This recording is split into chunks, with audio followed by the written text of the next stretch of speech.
terapéutico psicoanalítico en el Salvatorio del día de hoy. Pues ya saben que hemos estado haciendo todo este ciclo de conferencias que tienen el objetivo de apoyar a las personas que de alguna manera siguen trabajando con todos estos efectos, no solamente a nivel de lo que ocurrió con todos los edificios, con las capillas que hubieron, sino sobre todo en el aspecto emocional. Muchas personas resultaron afectadas y de alguna manera ahora es cuando empiezan a sentirse los efectos. Y sabemos que muchos de ustedes que trabajan en algunos lugares están apoyando o están brindando servicios, ¿no?, de apoyo y de ayuda.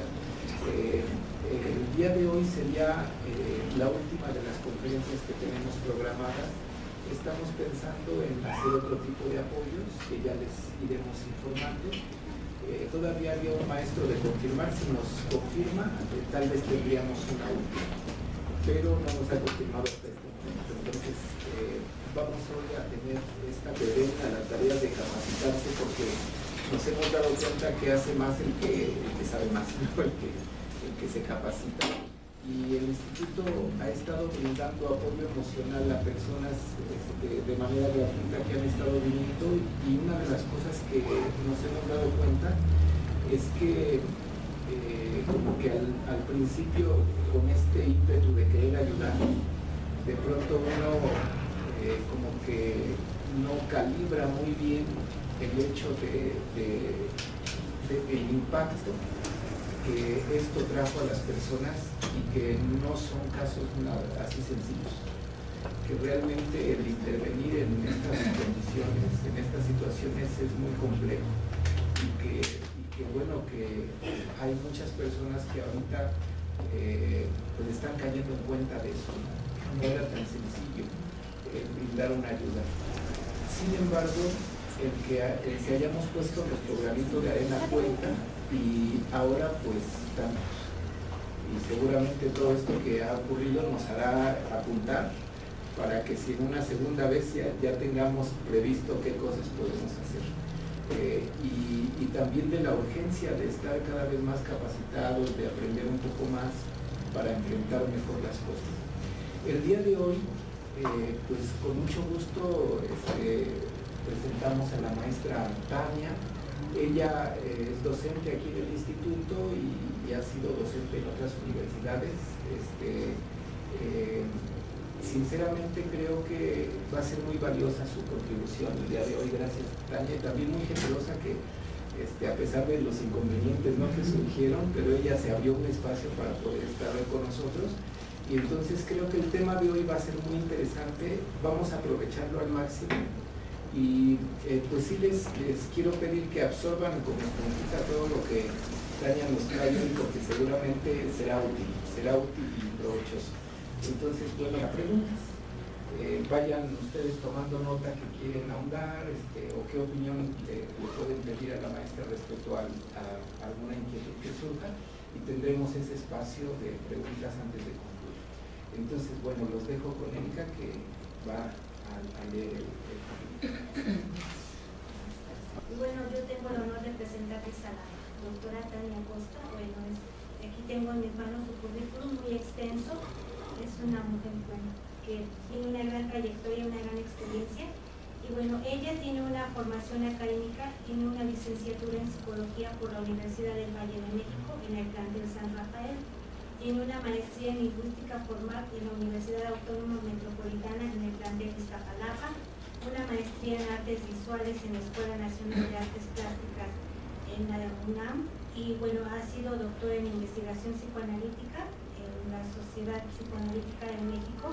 Tiene su título como doctor. Además, como decía el maestro David, es docente de varias universidades, como son la Universidad del Valle de México, la Universidad Iberoamericana, el Centro de Estudios Kantianos a nivel posgrado, y cuenta con una experiencia de 13 años en atención clínica en consulta particular, y una experiencia en el área del diseño curricular de asignaturas a nivel superior. Además, ha sido capacitadora en temas de ética, violencia social y género para seguridad pública del Distrito Federal, y coordinadora de actividades culturales académicas sobre psicoanálisis, filosofía, literatura, cine, arte y se ha presentado en foros como Católico o investigación, como veíamos, sobre psicoanálisis, violencia, estética, ética, modernidad, subjetividad y más, y de haber publicado varios poemas como 5 números en la Gaceta de la Universidad Nacional Autónoma de México y el artículo Remedios Varo y los espejos en la Gaceta del Instituto Politécnico Nacional.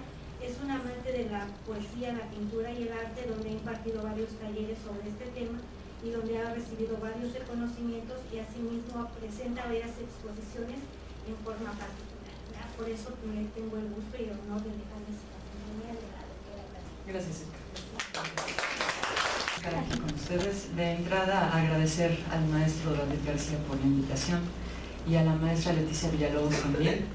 Reconocer justo que espacios como el IPSIN no solamente apoyen, sino que acompañen y convoquen a un trabajo que tiene todo que ver con la manera en cómo nos relacionamos en la comunidad, ¿no? Entre nosotros. Lo que hoy les traigo para que abramos un diálogo tiene una intención doble, y también para eso voy a requerir de toda su atención y de su participación, porque además de plantear una reflexión sobre lo que para muchos implicó el sismo del 19 de septiembre, no porque no hubiese un antecedente del 7, sino porque si ahora estamos aquí, tiene en gran medida que ver con lo que nos ocurrió de manera más directa o cercana, ¿sí? No que no nos enteráramos que hubiese otro tipo de situaciones muy delicadas, sino que hay un cambio que nos dispone a otro tipo de actitud cuando esas situaciones no son más entrañables, en tanto las personas a las que les aquejan somos o nosotros mismos o otras personas como familiares, amigos, etc., ¿no? Entonces algo pasa, ¿sí? Con toda la intención de acompañar uno de los objetivos del IPSIN, que tiene que ver con la formación teórica, digamos, un modo en cómo podemos reflexionar desde otros autores sobre lo que nos aqueja, el malestar que en ocasiones nos habita. He dividido la presentación en 2 momentos. El primero de ellos, voy a hacer una introducción para situar justo mi tema, que tiene que ver con algo que se puede localizar como tiempo lógico, que ahorita vamos a ir explicando qué es eso y cómo se puede vincular con la experiencia que para algunos ocurre justamente a partir del sismo, ¿sí?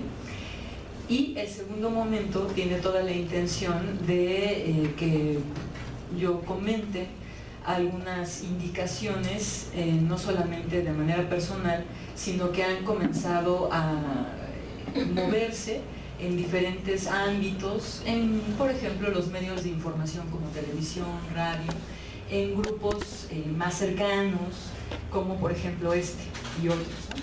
Entonces, en esos 2 momentos, lo que mi apuesta es que podamos construir una entrada desde una idea en la teoría para poderle dar consistencia a nuestra discusión mucho más en lo inmediato, pero que no se quede solo en lo inmediato, sino que podamos plantear una reflexión que justamente tiene que ver con personas que han trabajado sobre textos, en específico en esta plática que voy a dar, uno que se llamó Jacques Lacan, un psicoanalista francés.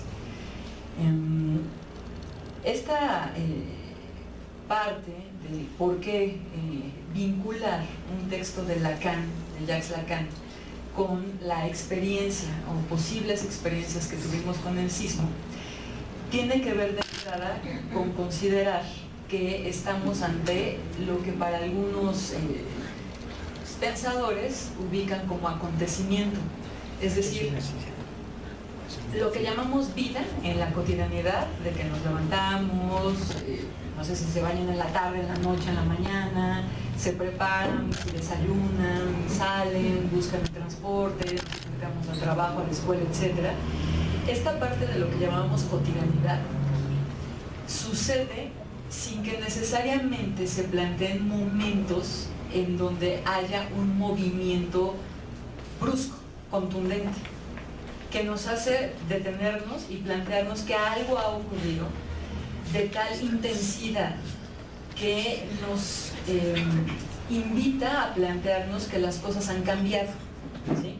Nuestra cotidianidad es eso, una cotidianidad en donde llevamos a cabo nuestras acciones, nuestros intercambios con los demás, pero en ocasiones suceden hechos que modifican esa cotidianidad. Y a veces son de tal intensidad que sí plantean un antes y después de ese hecho, ¿sí? La experiencia que acabamos de pasar tiene esas características, ¿sí? Para algunos teóricos se puede comprender como un acontecimiento. Un acontecimiento implicaría eso, un hecho que plantea un antes y un después de lo que ocurrió, ¿sí? ¿Por qué? Porque es demasiado intenso, porque mueve toda nuestra estructura cotidiana, porque nos hace pensar y nos confronta frente a preguntas que a lo mejor habíamos pensado, pero que no habíamos vivido.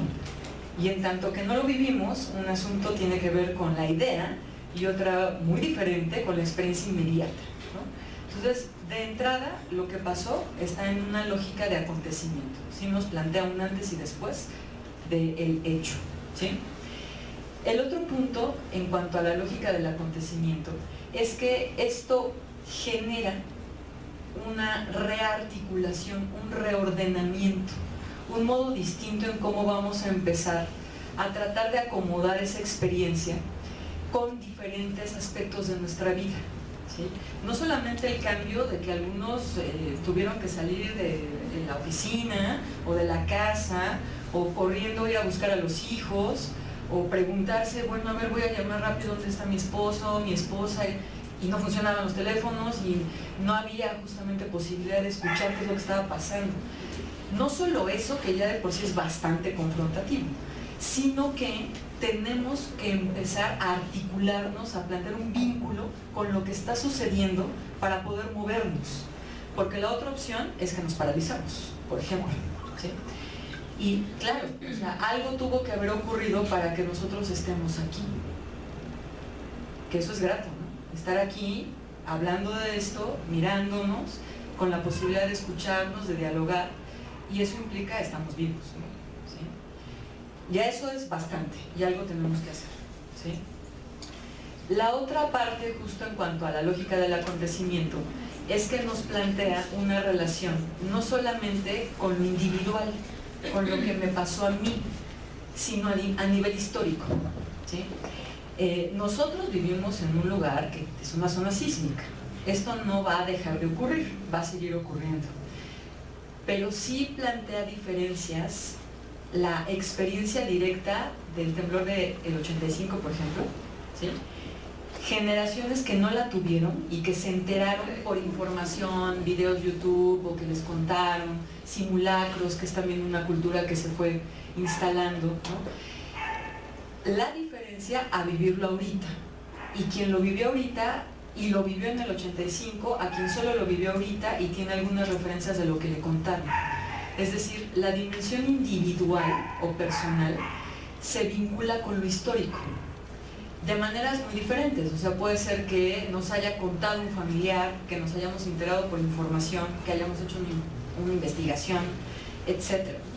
Pero esa experiencia está atravesada por ese aspecto, por algo que va más allá de nosotros y se sitúa en lo histórico, y por algo que nos compete a nosotros, lo que me pasó a mí, lo que yo pienso, lo que me está preocupando, lo que yo vi. Esta dimensión individual e histórica nos sitúa también en un lugar muy significativo, muy importante, que es la del testigo. Todos nosotros aquí somos testigos, ¿sí?, de algo que ocurrió.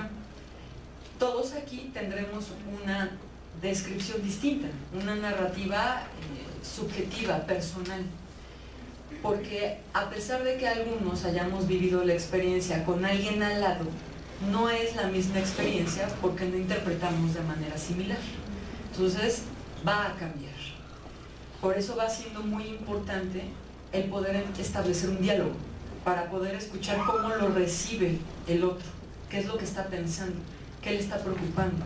Hay personas a las que el movimiento físico de la tierra les resulta incluso como una experiencia sobre la naturaleza interesante, ¿no? Hay a quienes los desborda y se desmayan, por ejemplo, y tendremos matices entre esas dos, ¿no? Entonces, esta condición de las dimensiones históricas implica justo un modo en cómo planteamos una experiencia de orden temporal, el tiempo. Cómo nos vinculamos temporalmente con el suceso. Y repito, es a partir de comprender que esto de otra manera había ocurrido antes, por ejemplo, y que ocurrió ahorita. Pero son dos modos de comprender lo temporal distintos, ¿sí?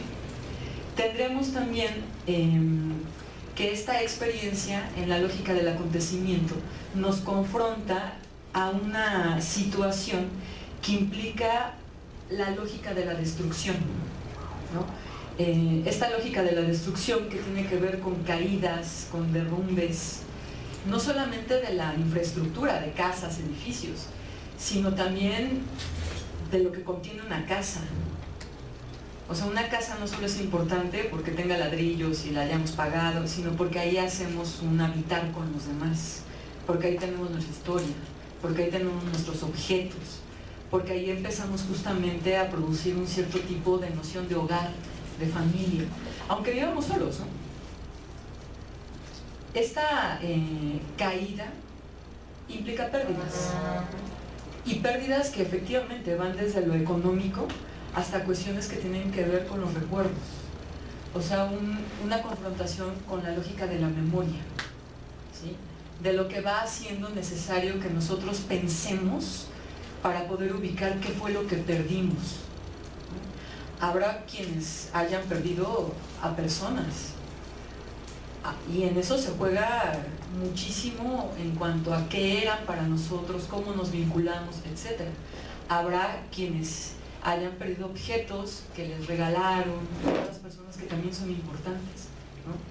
Entonces, esta condición de los derrumbes, de la caída, de lo que implica una condición de lo que desaparece también ante nuestros ojos, plantea otro tipo de condiciones para los que estamos advirtiendo eso.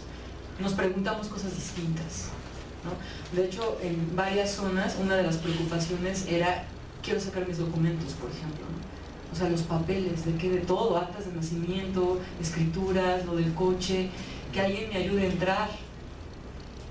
Todo un tema, ¿no? Tendríamos también que nosotros, frente a esto que estoy nombrando como un acontecimiento bajo estas condiciones, encontramos una disposición que nos vincula con la narrativa o la narración de los demás. O sea, empezamos a escuchar qué le pasó, en qué momento, dónde estaba, con quién, qué pensó, qué hizo. Esas narrativas van construyendo también una historia colectiva. De esa estamos todavía advirtiendo cómo se va a ir formando. Estamos en eso, formando también parte de la narrativa de lo que pasó. Y nosotros somos parte de esa narrativa. De hecho, solamente por estar aquí, ¿no? Que ya nos empezaremos a escuchar, ¿no? Esta narrativa implica un juego de interpretaciones, en donde ustedes muy probablemente ya hayan escuchado que van a diferir, y cada una de ellas va a hablar del lugar de testimonio del sujeto que la pronuncia, que la dice. O sea, este punto específico de alguien implica una manera en cómo se puede vivir una experiencia como la del sismo, una de múltiples, ¿no? En ese sentido, no hay ninguna experiencia que tenga más valor o menos valor.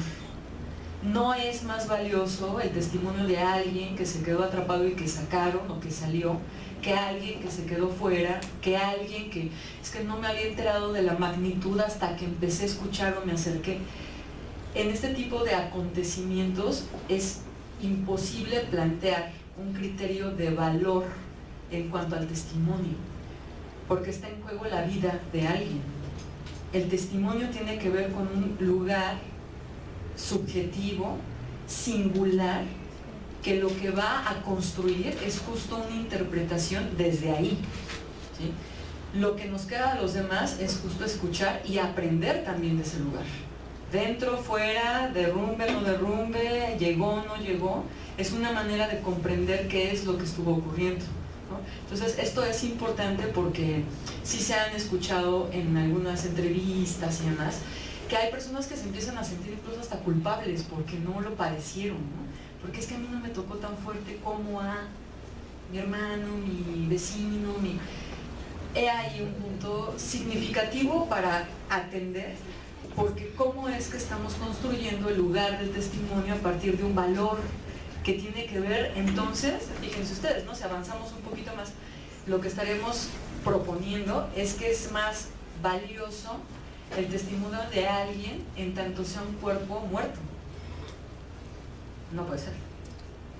O sea, si lo llevamos a un punto radical, eso es algo insostenible y nos confronta con cuestionamientos de a ver qué estamos haciendo, ¿no?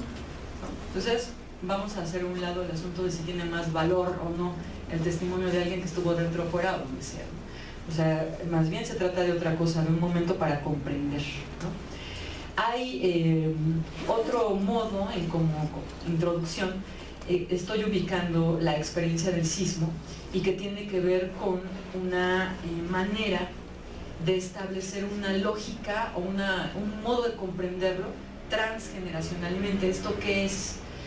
Que la información que tenemos del temblor del 85, no todos, pero aquí sí hay algunas personas bastante jóvenes, ¿no? No lo tuvieron de manera directa, es a partir de otras generaciones.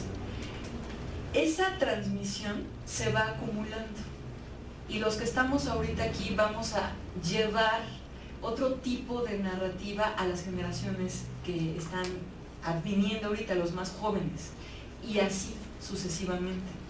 Ese material va más allá de la generación que tenemos nosotros o a la que pertenecemos de manera inmediata.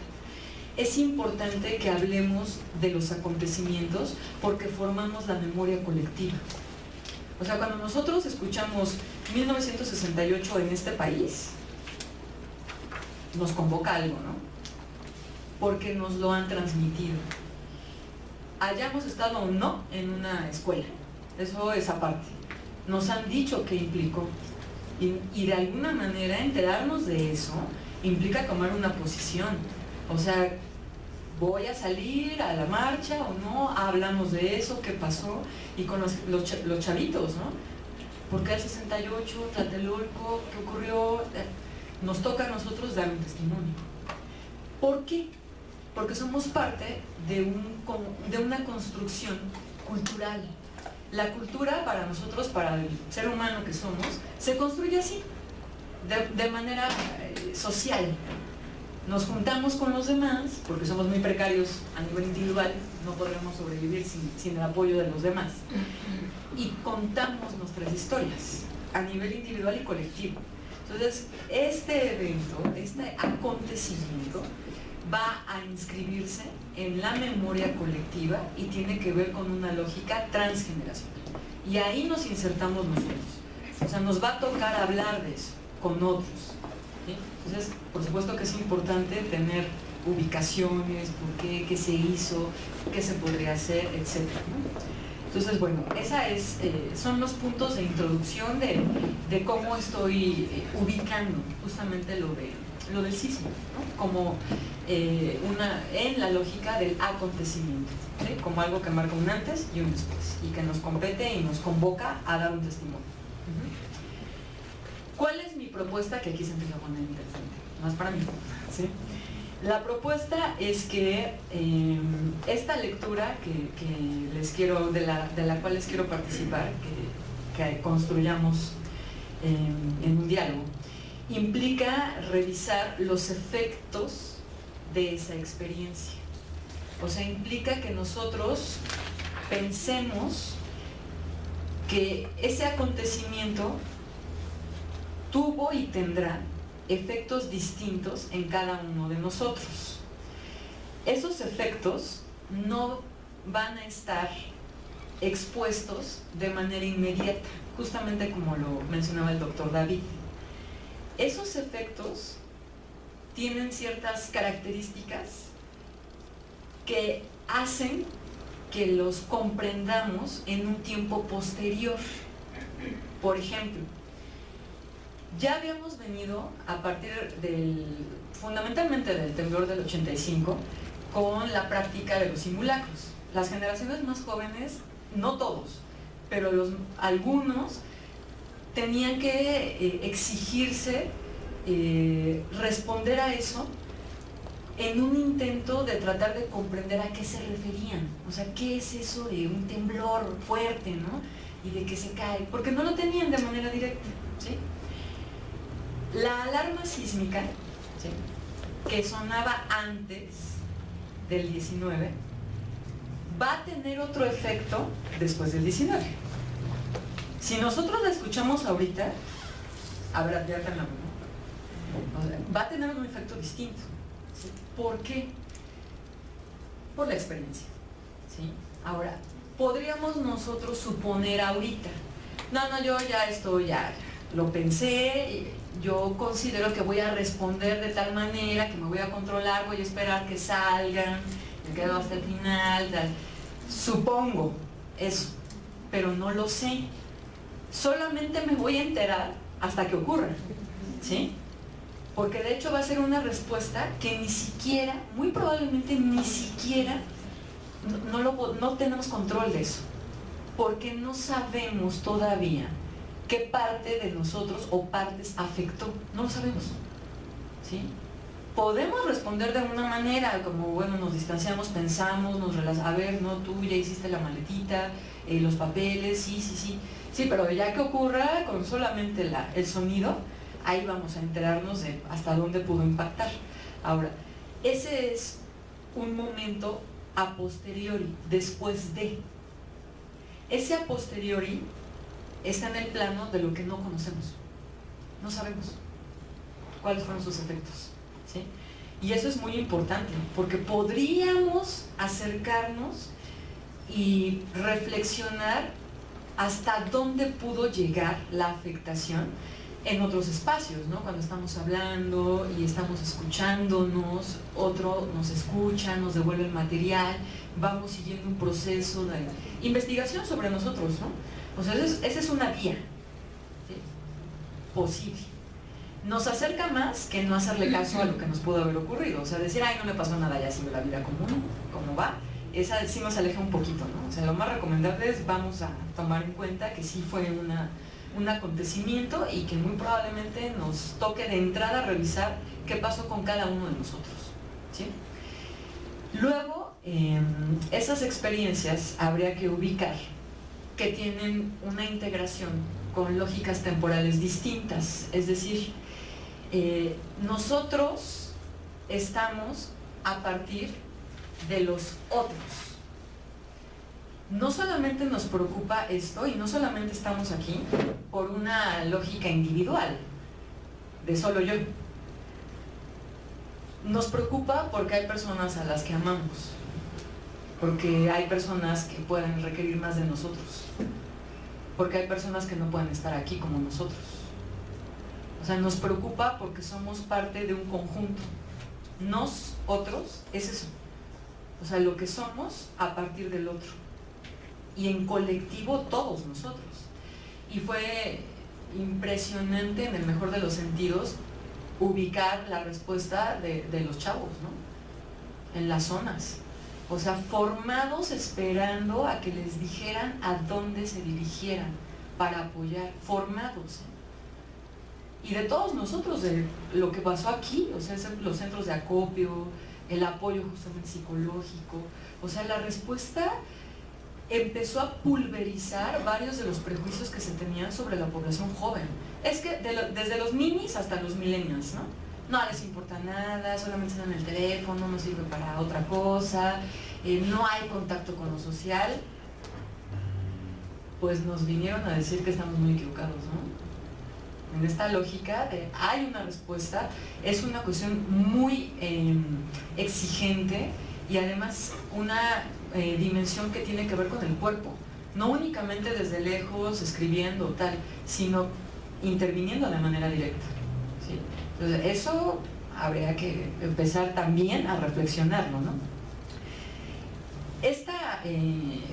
La propuesta del sismo como acontecimiento implica la posibilidad de considerar que el primer contacto que tuvimos con ese movimiento de la Tierra es a nivel sensorial, o sea, lo sentimos.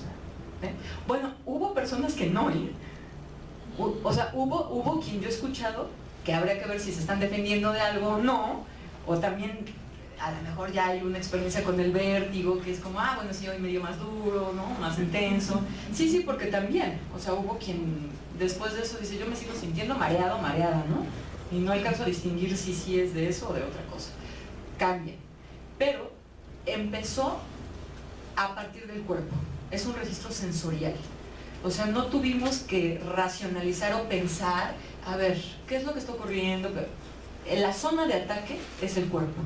Entonces tampoco es gratuito que vayamos a responder con el cuerpo, ¿no? Generando síntomas, que hay que cuidar eso, ¿no? Es que no sé por qué, pero después de eso me quedó un dolor en la espalda, o me duele la cabeza, o cada vez que no puedo dormir, y claro, o sea, el cuerpo habla, ¿no? Con todo lo que tiene y como puede, ¿no? Esta condición justo del registro sensorial requiere de otros vínculos para poderse ubicar en la interpretación y asumir que lo que ocurrió está marcando una diferencia entre el antes y el después. La experiencia sensorial, o sea, lo que sentimos, no es suficiente para comprender la magnitud de lo que ocurrió. Necesitamos de otros recursos, ¿sí? Eso tiene una disposición de tiempo distinta. Sí se llevó bastantes horas después de lo que ocurrió para que empezáramos a ubicar la caída de construcciones, por ejemplo, y cuántas, y qué había pasado y en dónde. Es hasta después que se va construyendo esa experiencia física como un acontecimiento y que tiene que ver con el a posteriori que estaba mencionando, ¿sí?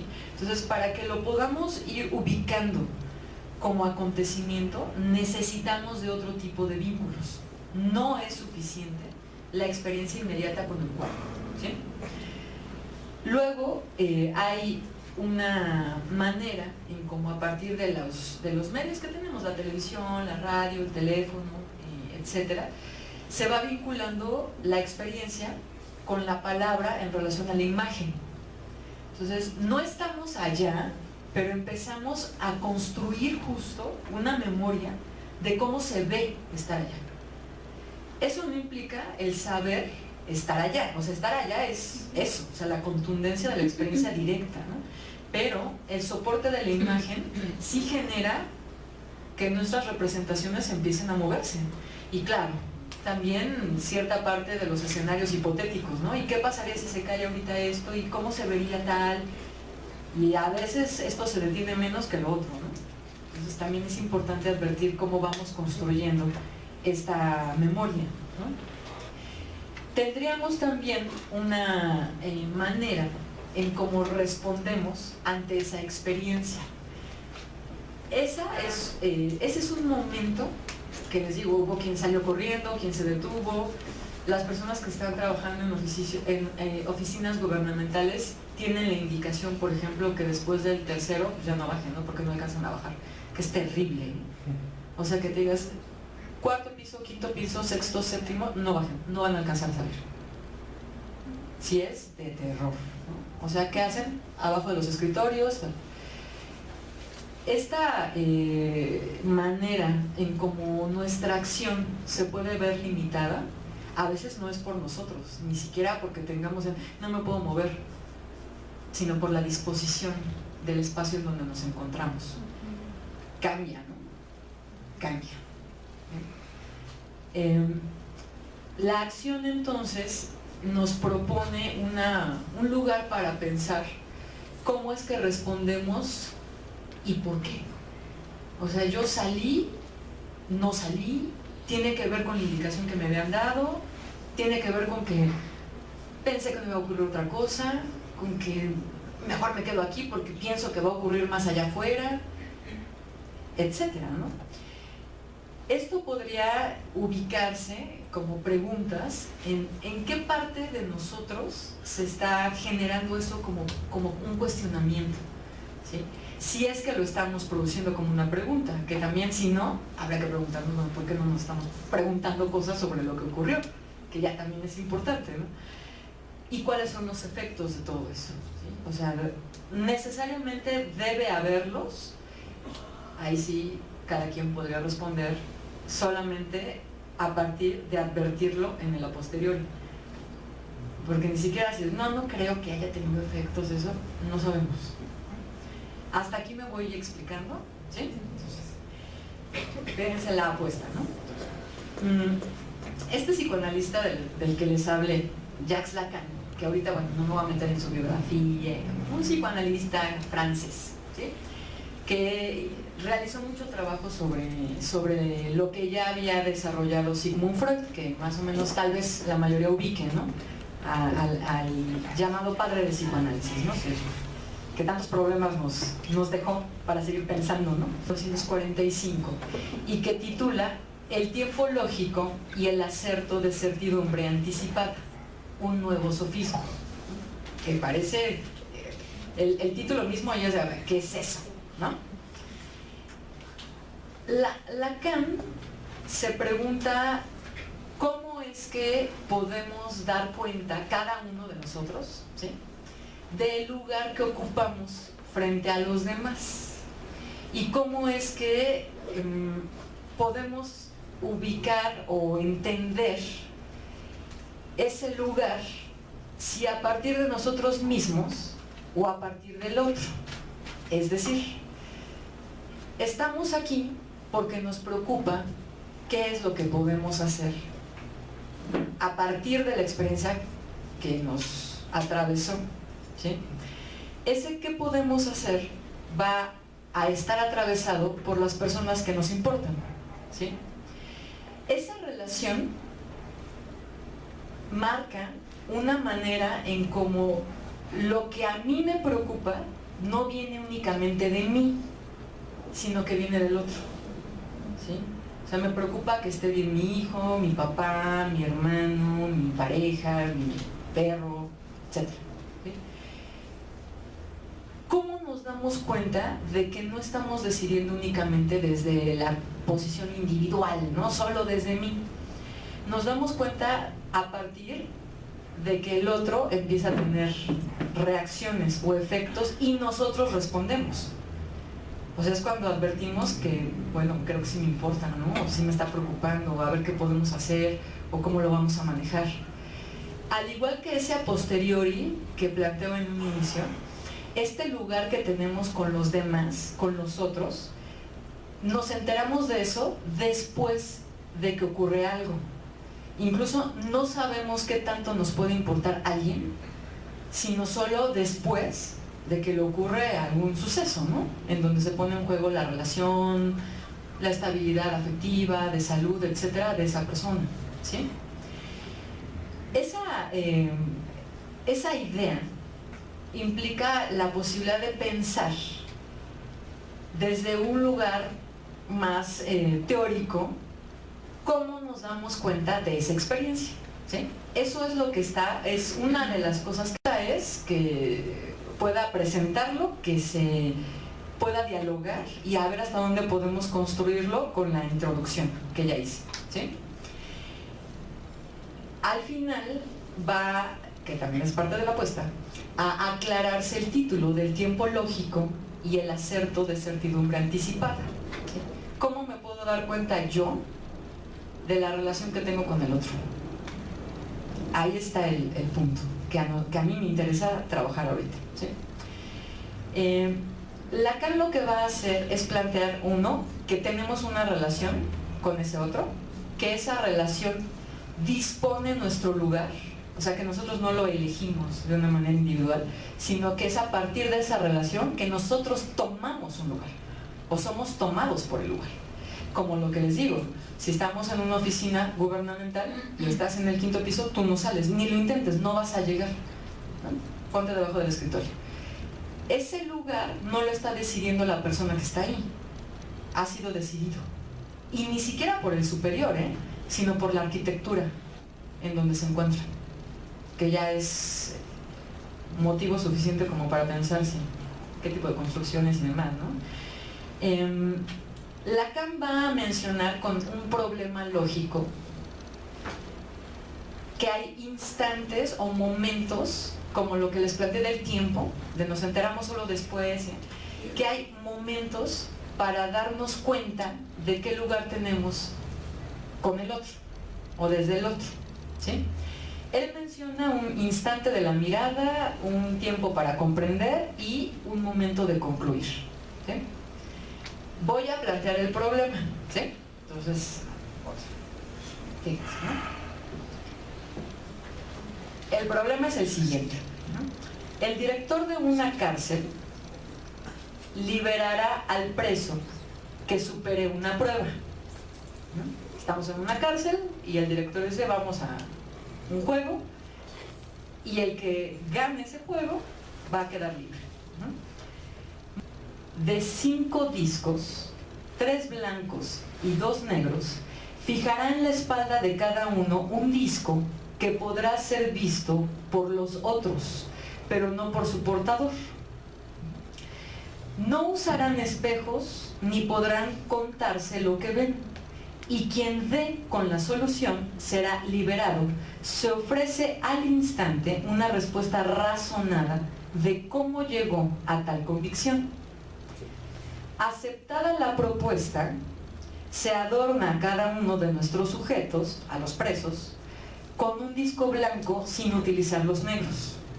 Es decir, ¿no? Aquí el doctor David, ¿no?, nos dice, a ver, los que estamos presos, nos vamos 3, ¿no? Uno va a poder salir y ese uno va a poder salir si adivina cuál es el color que le toca, y el asunto es que son 5 discos, 3 blancos y 2 negros. Los negros son los que tienen la oportunidad de salir, ¿sí? Lo que va a hacerse es colocar puros discos blancos. Cada uno, los 3 presos, no va a saber qué color tiene, solamente se puede enterar del color del otro, ¿sí? Entonces, la pregunta es cómo resolver este problema para quedar libres, por supuesto, ¿no? Pero si yo no puedo ver el color que me tocó, ¿cómo me puedo dar cuenta del color que soy? Ahí está el problema, ¿cierto? Entonces, fíjense, a ver, vamos a tratar de pensarlo, ¿no? ¿Cuál podría ser un primer planteamiento? ¿No? Somos 3, yo puedo ver el color de los otros 2, ¿sí? Pero no el mío. Entonces, yo sé que disco negro sale, ¿sí? Pero disco blanco no. No sé qué color me tocó. Podemos comenzar con una lógica de combinaciones, ¿sí?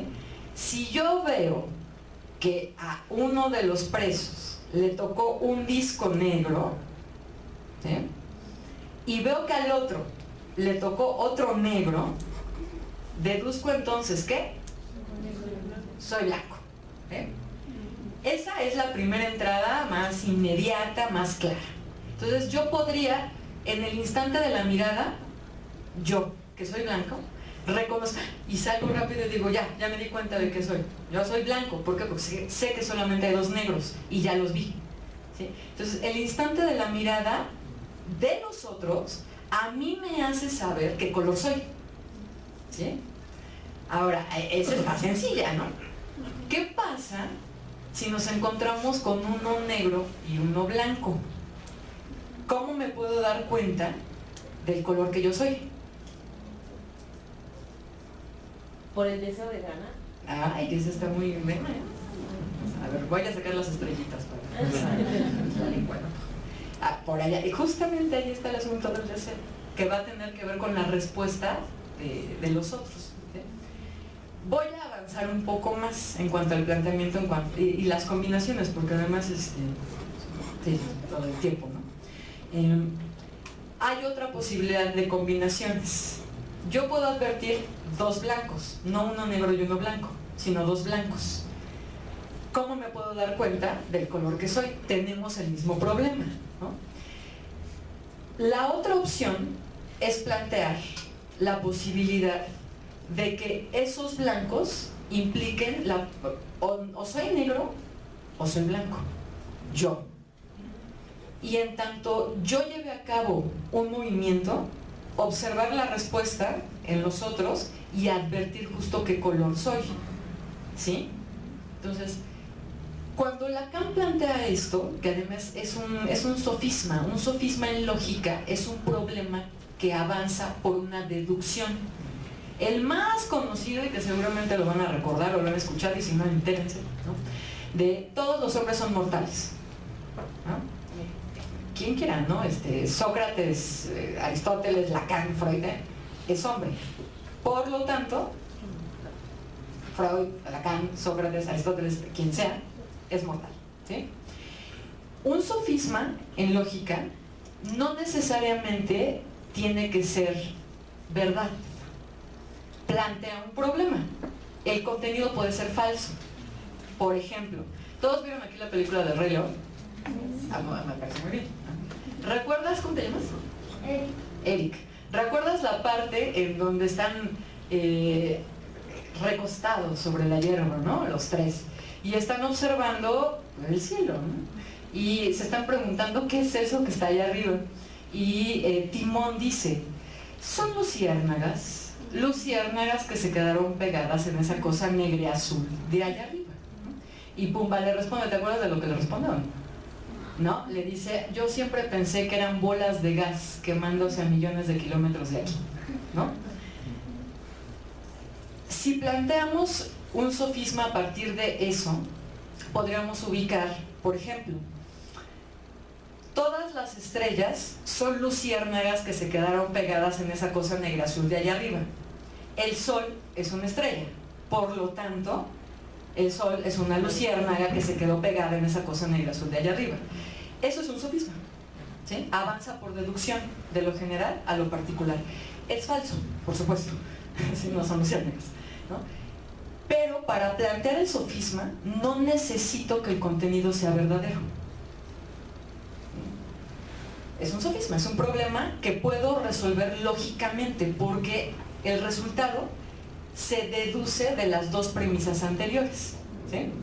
Entonces, tenemos dos momentos en donde se puede establecer un modo para comprender algo, ¿sí? Esos dos momentos, con el sofisma que se está jugando aquí de cómo puedo saber qué color soy, ¿no? Arroja diferentes casos o combinaciones. No me voy a extender, sino nada más voy a tomar la primera y la última, porque si no aquí nos quedamos bastante tiempo, ¿no? Entonces, no. Las posibilidades, la primera más clara es la de las dos negras que yo advierto en los demás, ¿sí? Entonces yo deduzco, soy blanco, ¿sí? La última es la que está planteando Lacan. ¿Qué pasa si todos somos blancos?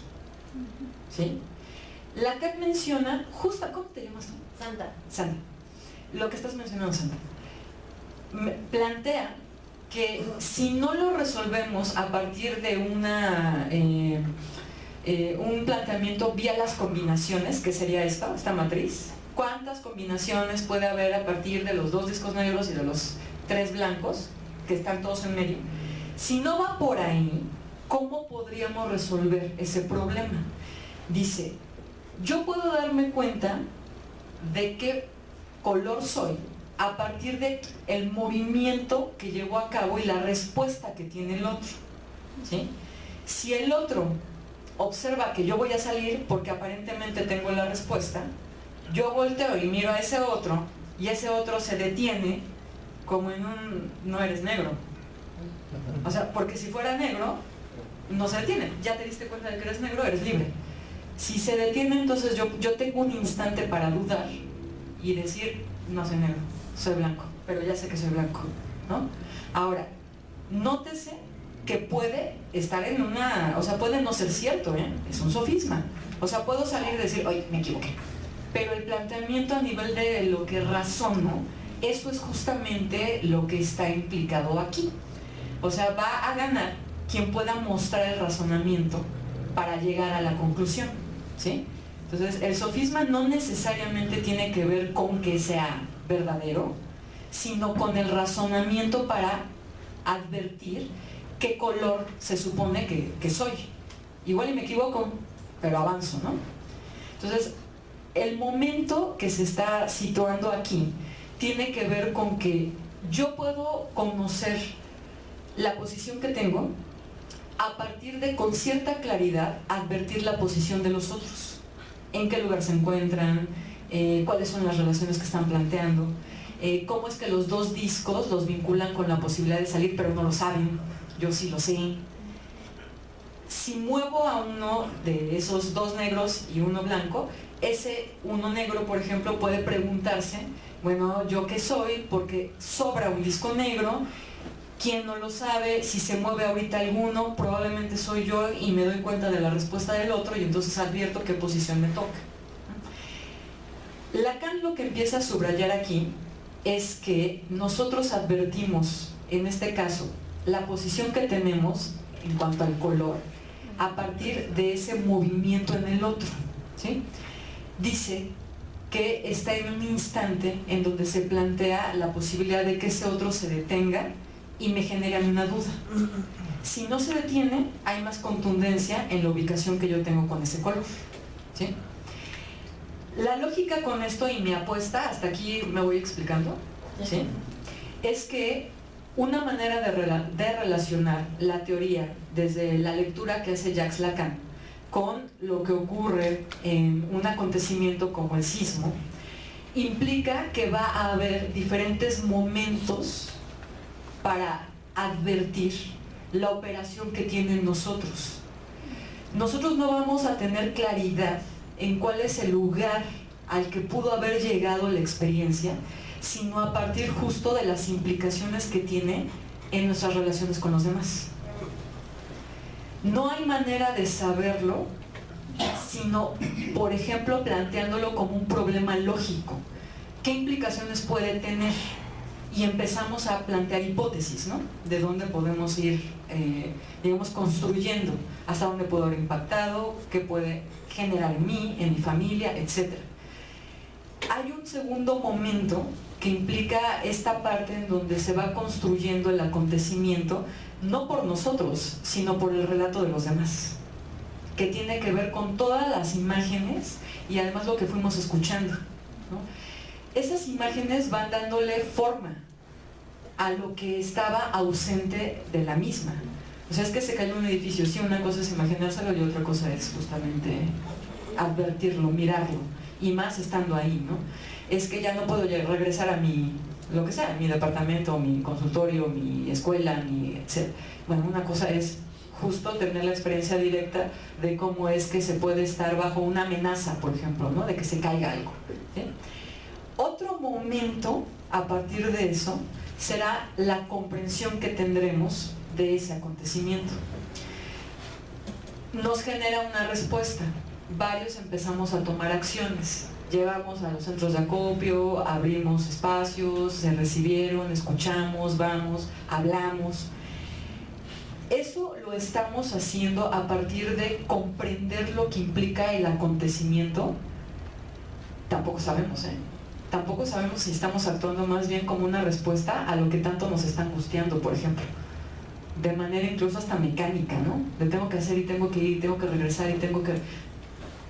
A lo mejor nos estamos defendiendo también de algo que se está generando como una suposición de lo que nos pudo haber pasado o lo que nos puede pasar, ¿sí?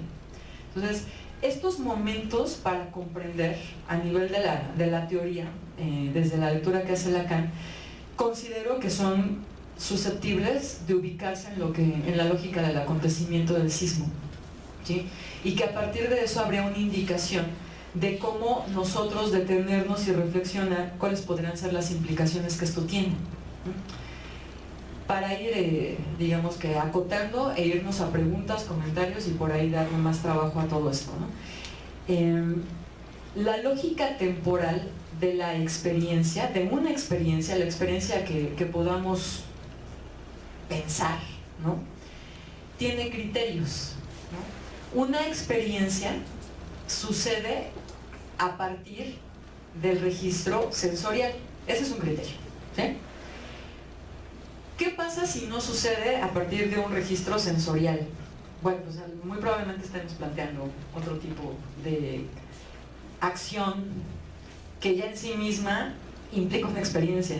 Si pensamos sobre algo, es ya una experiencia. O sea, el acto de pensar es eso, es un acto, ¿no? Y un acto en donde estamos pensando plantea justo una posibilidad para movernos, pensamos y no somos los mismos de cuando iniciamos un problema, cuando terminamos una reflexión. Nos transformamos. Entonces, la experiencia tiene un registro en el cuerpo que es fundamental, ¿sí? Esa experiencia implica que no se puede transferir a otro. O sea, una experiencia es subjetiva, singular. Le ocurre a cada uno. O sea, yo no puedo darle mi experiencia a otra persona. Eso es, digamos que un principio que implica no puedo llevar a otro cuerpo lo que ocurre en el mío de manera directa, ¿no? Puedo compartir, dialogar, o sea, intercambiar impresiones sobre eso, pero la experiencia como tal tiene un registro en lo singular, ¿no? En el cuerpo. Otro de los criterios para considerar una experiencia es que en tanto experiencia sucede a nivel temporal. O sea, una experiencia plantea un antes y después, la que quieran, ¿eh? Ahora, la del acontecimiento es un antes y después contundente, ¿sí? Toda experiencia implica una lógica temporal, sí, pero la lógica del acontecimiento implicaría un antes de ese evento y un después de ese evento, ¿sí? Otro de los criterios es que esa experiencia nos vincula con una narrativa cultural, social y con la construcción de interpretación que cada uno va a tener, ¿sí? Que aquí estoy anudando todo lo que comencé a exponer, ¿no? Entonces, la experiencia, lo voy a decir así, en sí misma ya es lo suficientemente compleja como para que advertamos su demanda en reflexionarla, en la importancia que tiene pensar cómo vivimos lo que ocurrió, cómo nos sentimos ahorita, ¿no? No únicamente qué podemos hacer y vamos a llevar, sí, pero además preguntarnos cómo nos sentimos nosotros ante eso, ¿no? Otro de los puntos es que los modos de producción de la interpretación o las interpretaciones van a empezar a suceder con los otros a partir de los otros.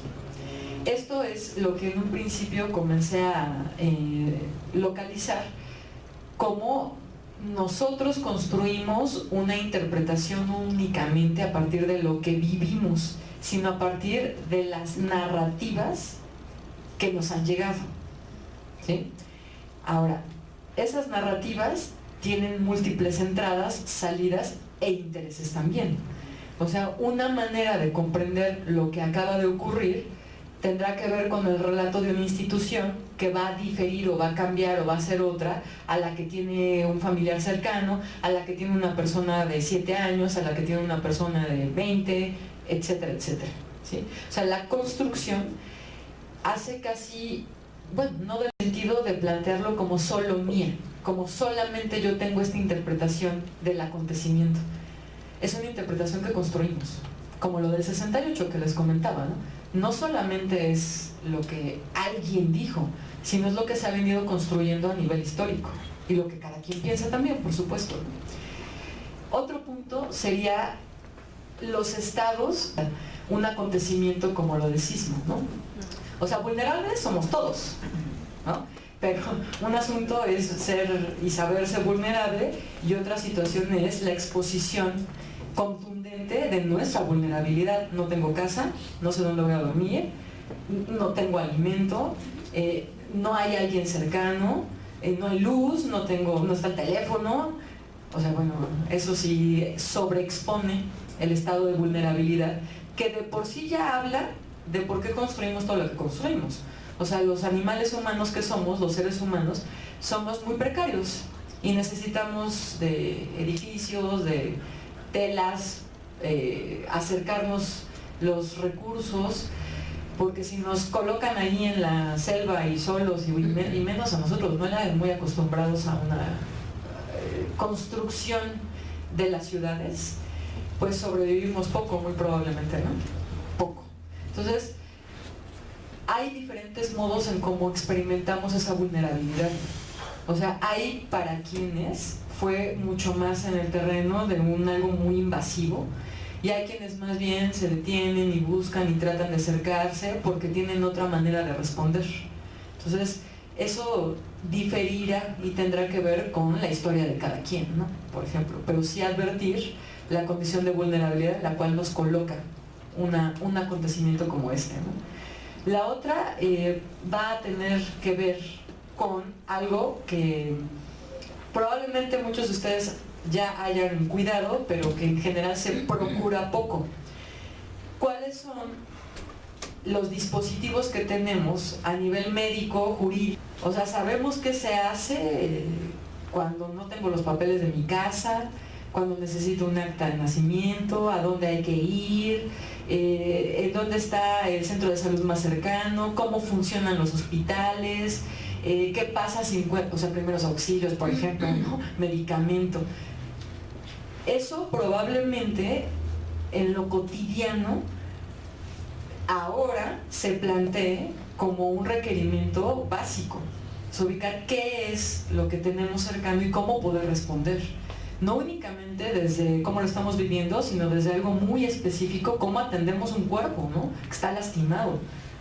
¿Cómo atendemos a alguien que acaba de tener un suceso y que le corresponde una intervención legal, por ejemplo, ¿no? ¿A dónde va? O sea, eso también es significativo, ¿no? Y habría que articularnos como en el ámbito de la comunidad para poder tener información con claridad, ¿no? A dónde nos dirigimos, estando aquí, por ejemplo, ¿no? Como vecinos de este espacio, ¿qué lugares tenemos cercanos? Médicos, cómo podemos establecer una relación o vínculo si necesitamos que nos atiendan, o cómo podemos ayudar a atender, etcétera, ¿no? Con los cercanos primero, porque si no esto se vuelve, imagínense, ¿no? Que también fue algo que empezó a ocurrir, o sea que estaba centralizándose la ayuda y había otros espacios a donde ya no llegaban, como por ejemplo Iztapalapa, ¿no? Porque se estuvo dirigiendo mucho más a Roma, Condesa y tal, ¿no? Luego el problema no era que no hubiera alimentos, el problema era cómo repartirlos, ¿no? Porque ya estaban todos casi en bodega ahí en el Parque México, ¿no? Y tendríamos también la experiencia de lo que acaba de ocurrir como un modo de plantear un indicador en el sentido de algo que nos está previniendo de lo que va a ocurrir. O sea, no sé qué temblor vaya a ocurrir cuándo ni de qué magnitud, o sea, nadie lo sabe, eso nos queda clarísimo, ¿no? O sea, no se puede prever en esas condiciones, pero estamos en una zona sísmica, en realidad todo el planeta lo es, más o menos. O sea, tampoco nos salvaríamos si nos mudamos a Australia, ¿no? O sea, no es opción, ¿no?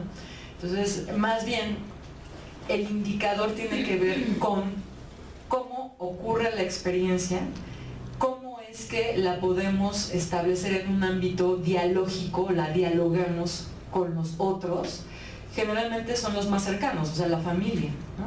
Y cómo respondemos ante eso, bajo las condiciones que tenemos.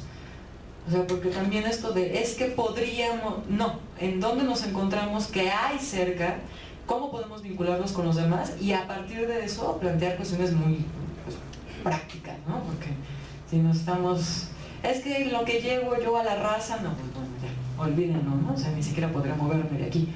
Entonces, esta condición del indicador implica eso, ¿no?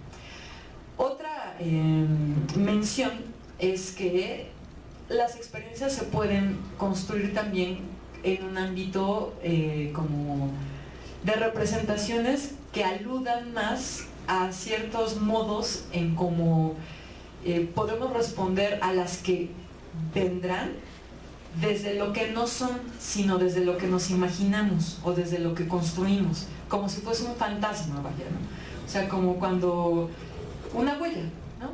Cuando dibujamos con un lápiz y borramos, pero se queda algo, hay un registro, ¿no? Entonces, si volvemos a escribir ahí con el lápiz, muy probablemente si somos cuidadosos vamos a ver que hay algo debajo de esa otra escritura, ¿no? Entonces, algo se ha escrito a partir de ese acontecimiento. No tenemos claridad en relación a qué sea. Lo más adecuado muy probablemente sea revisar sus posibilidades para que no impacte desde lo que ignoramos de nosotros mismos en las siguientes escrituras. O sea, va a estar ahí, pero saber qué es eso. Otra mención tiene que ver con un cierto modo en cómo se establece va a ocurrir en una lógica de amenaza que hay que cuidar mucho también, porque sentirnos amenazados nos va a paralizar y nos va a desgastar demasiado. Y va a llegar el momento en el que eso ya va a empezar a brincar por todos lados y no va a ser nada más el sismo, sino van a ser muchos otros eventos o acontecimientos, ¿no? Entonces la lógica de la amenaza más bien tendrá que ver con nuestros propios miedos, ¿no? Que a veces desconocemos. O sea, no solamente es que un temblor pueda ocasionar los derrumbes o la muerte, etcétera, sino que a lo mejor también es que yo estoy constantemente pensando en que algo me puede matar, ¿no? No solo el sismo, sino exactamente, ¿no? Claro, si lo dejamos ahí sin revisar y luego ocurre esto, no, bueno, pues entonces sí, el asunto va a ser puede llegar a ser muy paralizante, ¿no? Y eso no le corresponde, digamos, a la experiencia directa del sismo, sino a todo lo que nosotros venimos. Ajá, exactamente. ¿Cómo te llamas? Daisy, sí, exactamente, ¿no? Y ahí sí va a diferir y por eso cada quien responde de manera distinta, ¿no? Y plantearía también la importancia de la memoria, ¿no? O sea, de que, como el doctor David mencionó, si atendamos a esto que de lo que somos parte, que nos constituye, que implica ideas claras, ideas que no son claras, partes de nosotros que son o que llamamos racionales, partes irracionales, escenarios con los cuales fantaseamos, que lo atendamos en el sentido de procurarlo, ¿no? O sea, de cuidarlo también. La memoria es algo que construimos, no de manera aislada.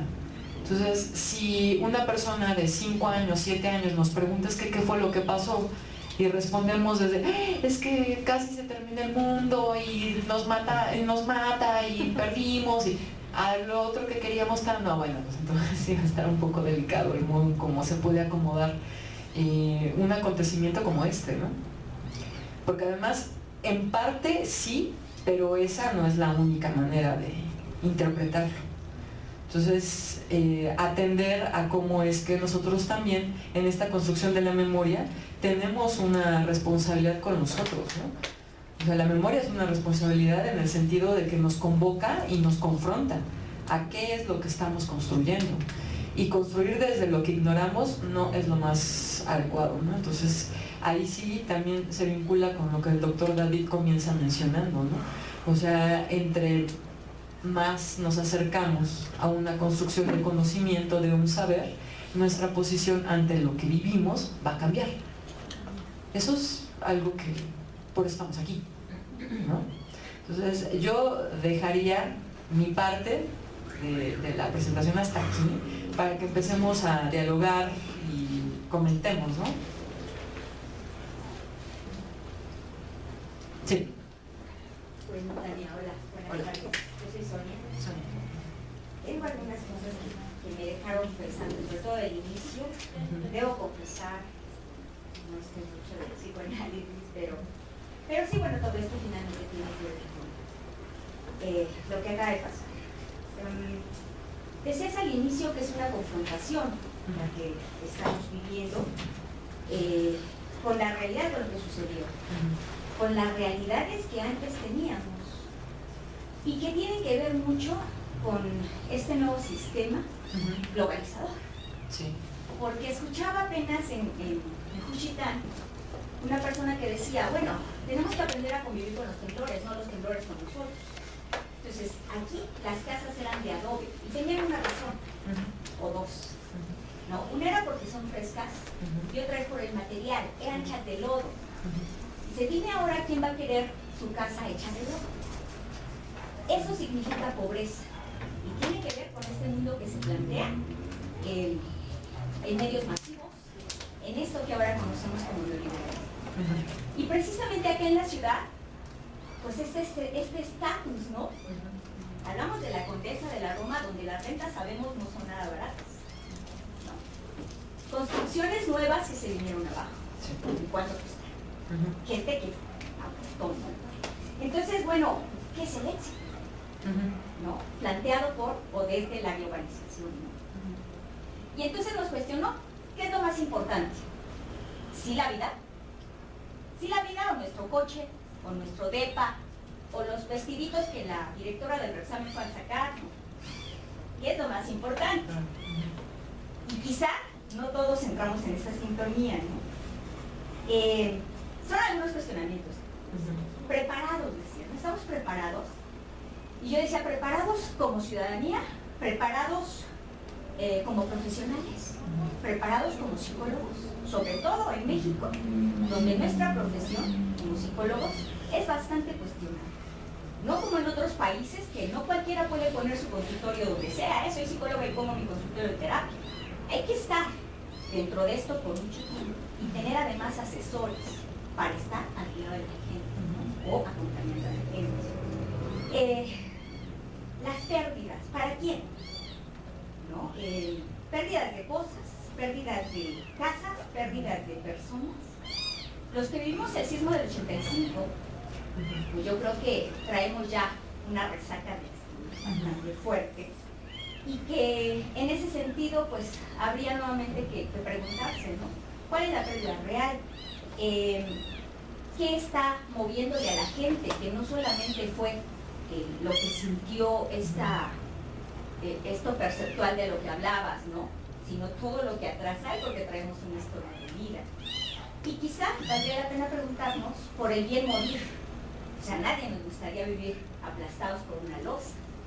Pero tenemos que llegar a ese punto, ¿no? A morir, porque somos mortales. ¿Qué tanto estamos trabajando para llegar a ese bien morir? Es por ahí una pregunta, creo que, de la tanatología, ¿no? Finalmente yo creo que este sismo nos mueve los escombros del ser, no solamente los del sismo, ¿no? Y esto que hablas de los simulacros, finalmente, simulacros que no funcionan. Tenemos simulacros desde el 85, sobre todo en las escuelas, trabajamos en la escuela. Sálganse todos, al patio, sí. Y no se habla de lo importante. ¿Qué pasa? ¿Qué pasa con dónde se debe uno de proteger? ¿Qué pasa con qué estructuras son las más fuertes del edificio? ¿Estas pláticas las hay en las escuelas? No. Ahora la SED está dando por poner un papel afuera de escuela segura. Por favor, ¿quién puede asegurar algo así? ¿No? El señor, secretario habla porque tiene boca. No sabe lo que dice. Ajá. No se habla de los triángulos de vida. ¿Cuáles son realmente los lugares seguros? Desde ahí empezaría el simulacro, ¿no? No de salir corriendo. O sea, hay gente que por salir corriendo se murió. Hay gente que por quedarse se murió. O sea, no lo sabemos, ¿no? Y por supuesto las reacciones son diversas. Por último, los jóvenes efectivamente nos sorprenden, ¿no? Y nos sorprenden precisamente porque queremos seguirlos tratando como adolescentes en este mundo occidental, donde el chavo es alguien a quien le falta. Y si seguimos tratándolo de esa manera, no vamos a descubrir realmente quién es. Yo creo que tenemos que aprender todos de todos un poco. No sabemos qué vaya a pasar ni cómo vayamos a reaccionar, pero creo que sería importante, si queremos realmente aportar, prepararnos en el mejor sentido. No solo, y esto tampoco va a asegurar absolutamente nada, no solo como personas, no solo como profesionales, ¿no? Como seres humanos. Gracias. Sí. Algunos comentarios, Sonia, de lo que mencionas. Claro que hay una relación muy compleja en cuanto a cómo percibimos e interpretamos lo que ubicamos como naturaleza, fenómenos naturales, en una ciudad a un espacio que tiene otras condiciones de habitar, ¿no? La relación que planteamos desde las ciudades tiene que ver con una construcción que de por sí ya es artificial y que implica ciertas ficciones como la de la seguridad, por ejemplo. O sea, pretendemos estar más seguros en un auto, ¿no? En una casa. Pensemos que no necesariamente esto es así. O sea, planteemos que lo que se está visibilizando es el modo en cómo nosotros exponemos en gran medida nuestras angustias, nuestros temores, ¿no?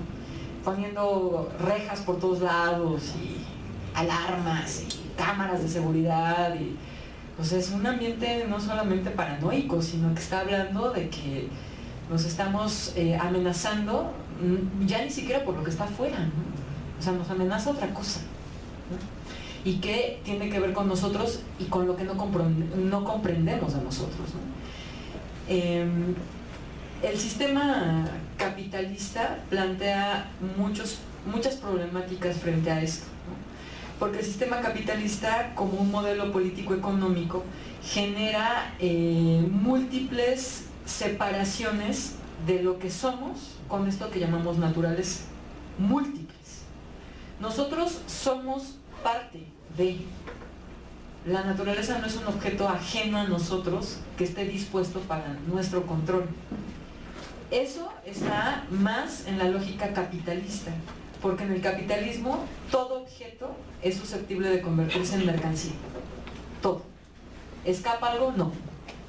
Todo, ¿no? Se venden órganos, se rentan úteros y podemos seguir, ¿no?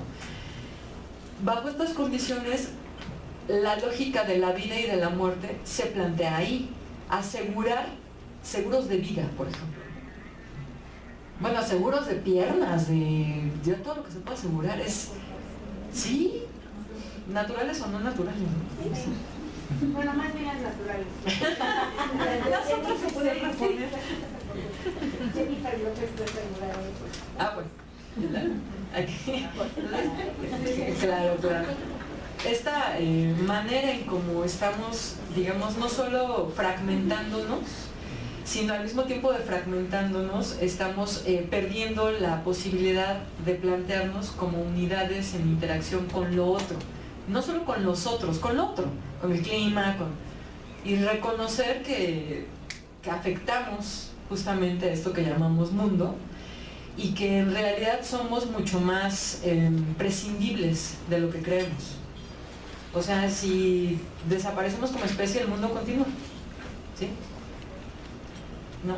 Llegará a ocurrir, no ahorita, por una cuestión, digamos, del ciclo solar en unos 4.500 millones de años, más o menos, ¿no? Porque esa es más o menos la vida que le queda, porque está a la mitad de su vida, ¿no? Pero en lo que llega, a eso voy, ¿no? En lo que llega, y vamos a seguir, no sabemos cuánto, pero aquí, entre nosotros, probablemente nos toca hacer algo, ¿no? Y una manera de ubicarlo es pensar qué no estamos haciendo, por ejemplo, ¿sí? ¿Qué podemos hacer? Es toda una pregunta que cada quien tendrá que ubicar desde dónde se encuentra, desde con quién lo comparte, etc. Y yo en algún momento escuché también, ¿y qué pasa si no quiero hacer nada, ¿no? O sea, esto implicado en no quiero ayudar, no quiero estorbar, que es mucho, ¿eh? Es muchísimo. ¿Sí? O sea, no hay algo que obligue o un poder coercitivo a tú tienes que... No, solamente no estorbamos y ya es muchísimo, ¿no? La condición justo de este modelo capitalista en su vertiente neoliberal, que tiene muchas cosas menos lo de liberal, ¿no? Va implicando problemáticas como por ejemplo cómo responde el Estado, las instituciones del Estado, ¿no? Porque ustedes recordarán que el neoliberalismo empieza a... son muchos criterios, pero de los más destacables son planteamientos que tratan de explicar que el Estado es una limitante para la relación que se plantea con las empresas, ¿no? Con la generación de capital privado. Entonces, que el Estado tiene que retirarse lo más que pueda, replegarse y dejar que las empresas estén interactuando entre ellas. Entonces, son muchos criterios, solamente tomo ese porque de lo que mencionó Sonia, esa es una entrada que me permite, ¿no?, comentar. Esta retirada empieza a tener efectos, y efectos muy delicados, como la privatización de la salud, la privatización de la educación. O sea, ahora resulta que si yo no llego a un hospital con una tarjeta de crédito, yo puedo morirme afuera, ¿no? Si no soy derechohabiente, por ejemplo, ¿no? Que en las reformas laborales, para los chavos en gran medida hay esa problemática. ¿Quién ya puede tener esas muy problemático, ¿no? Si planteamos el asunto de cómo nos sobreexpone nuestra vulnerabilidad a acontecimientos como este, no hay posibilidad de plantear una respuesta desde el capital privado, ¿eh? No hay posibilidad. Ningún hospital privado tendría la posibilidad de abordar la demanda que se genera. No pueden, o sea, simplemente por infraestructura. O sea, los hospitales privados, el que quieran, le renta equipo a los hospitales públicos, ¿sí? No únicamente por la tecnología, sino por cómo se consigue ese equipo. Además de, no hay el personal suficiente. La mayor parte de los médicos que están trabajando en hospitales privados trabajan y vienen de la formación de los públicos. O sea, trataríamos más bien de plantear que no se trata de que el Estado se retire, se trata de que empiece a tomar otro tipo de posición que regule estas condiciones, ¿no? Todo un tema, ¿no?, para discutir, y también todo un tema cuál es la posición desde mi costado del psicoanálisis frente a eso, por ejemplo, ¿no? O sea, cómo pensar la relación con las instituciones, en fin. Esta idea que se tiene del éxito, que tiene mucho que ver con los objetos, ¿no? O sea, la precariedad expuesta en la preocupación por las cosas y dejando a la saga la vida, ¿no? Es un tema enorme, ¿no? Y claro, o sea, en un modelo en donde una persona de 14 años en Michoacán te puede responder: yo prefiero ser narcotraficante aunque vivo un año, a ser un miserable como mi papá. ¿Tenemos universidad? Sí, claro. Todo un discurso, ¿no? Todo un tema. Y en las ciudades también, ¿no? Preparados ante este tipo de situaciones no podemos prepararnos, o sea, no podemos prepararnos porque no es algo que se pueda prever. ¿De qué se habla cuando estamos reunidos aquí? Bueno, de condiciones en donde asumamos que somos mortales, que somos vulnerables, que estamos con nosotros, que podemos tener objetos cercanos que son necesarios. ¿Los sacaremos o no? Pues no lo sabemos, ¿no? ¿Qué pasa si por lo menos ubicar con quién? ¿Dónde? ¿Cuál sería como la operación? ¿Qué pasa si no? Ya no vamos a estar. O sea, por eso estamos nosotros aquí, y eso es muchísimo, ¿no? La historia de las pérdidas también va planteando mucho en este país, ¿no? O sea, la memoria colectiva también tiene muchas heridas, ¿no? O sea, cuando vamos como ubicando qué ha venido ocurriendo, las intervenciones, los lugares de los discursos, cómo es que nos relacionamos con las instituciones gubernamentales, cómo se responde.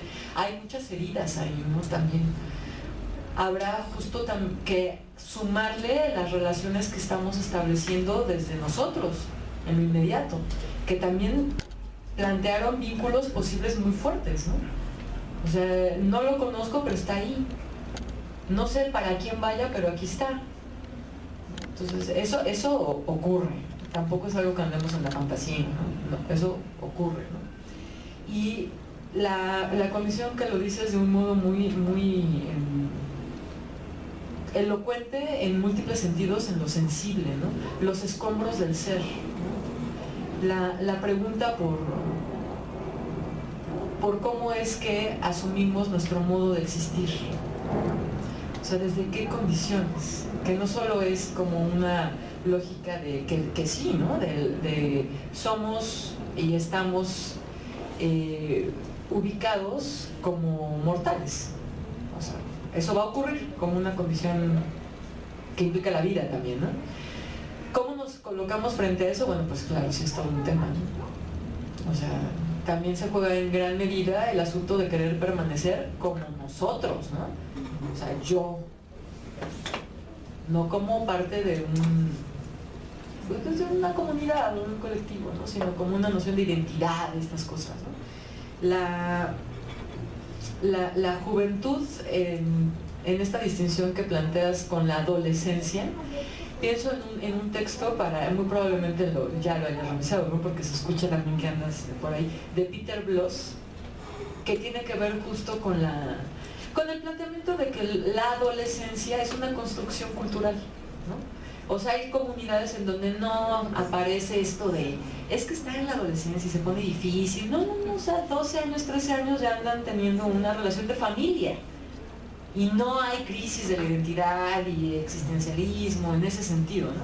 Entonces, yo también me sumaría a eso, ¿no? O sea, el concepto antropológico de juventud es más útil para entender un proceso de desarrollo, si lo queremos poner así, que el de adolescencia, como si le faltara algo. Pues a todos nos faltan cosas, ¿no? Pero no al adolescente le falta algo que suponemos la infancia tiene y el adulto tiene. No, o sea, es un modo en como culturalmente asumimos una posición. Entonces, sí pensaría en cuanto a, por ejemplo, esto de si los simulacros sirven, no sirven, hasta dónde, medidas, tal. Pues ahí sí, cada quien nos compete la revisión de los espacios, cómo podríamos más o menos ubicarnos, qué hacer, indicar, ¿no? Sí, pero caso por caso, ¿no? Porque parte de la falla es tratar de generalizar. Es que todos deberíamos, no, bueno, pues aquí no le pasó nada. No. O sea, aquí. Pero no podemos, a toda la cuadra no le pasó nada, ninguna construcción, todas son seguras, no podemos hacer eso, ¿no? Entonces tampoco es tan sencillo andar en todos los espacios. Entonces lo más adecuado sería que cada quien se haga responsable de la revisión, de qué podemos hacer, de todo esto. Y se vuelve un trabajo que tiene que ver con una condición política. O sea, la política la hacemos todos en todo momento. Esto es un tipo de ejercicio político, ¿no? En el mejor de los sentidos, no en exhibiciones de discursos que no tienen contenido y que el interés es nada más beneficio para algunos poquitos, ¿no? Sino de la relación que establecemos como una reunión a partir de pensarnos como parte de algo, como una comunidad. Esta es una construcción en este sentido política.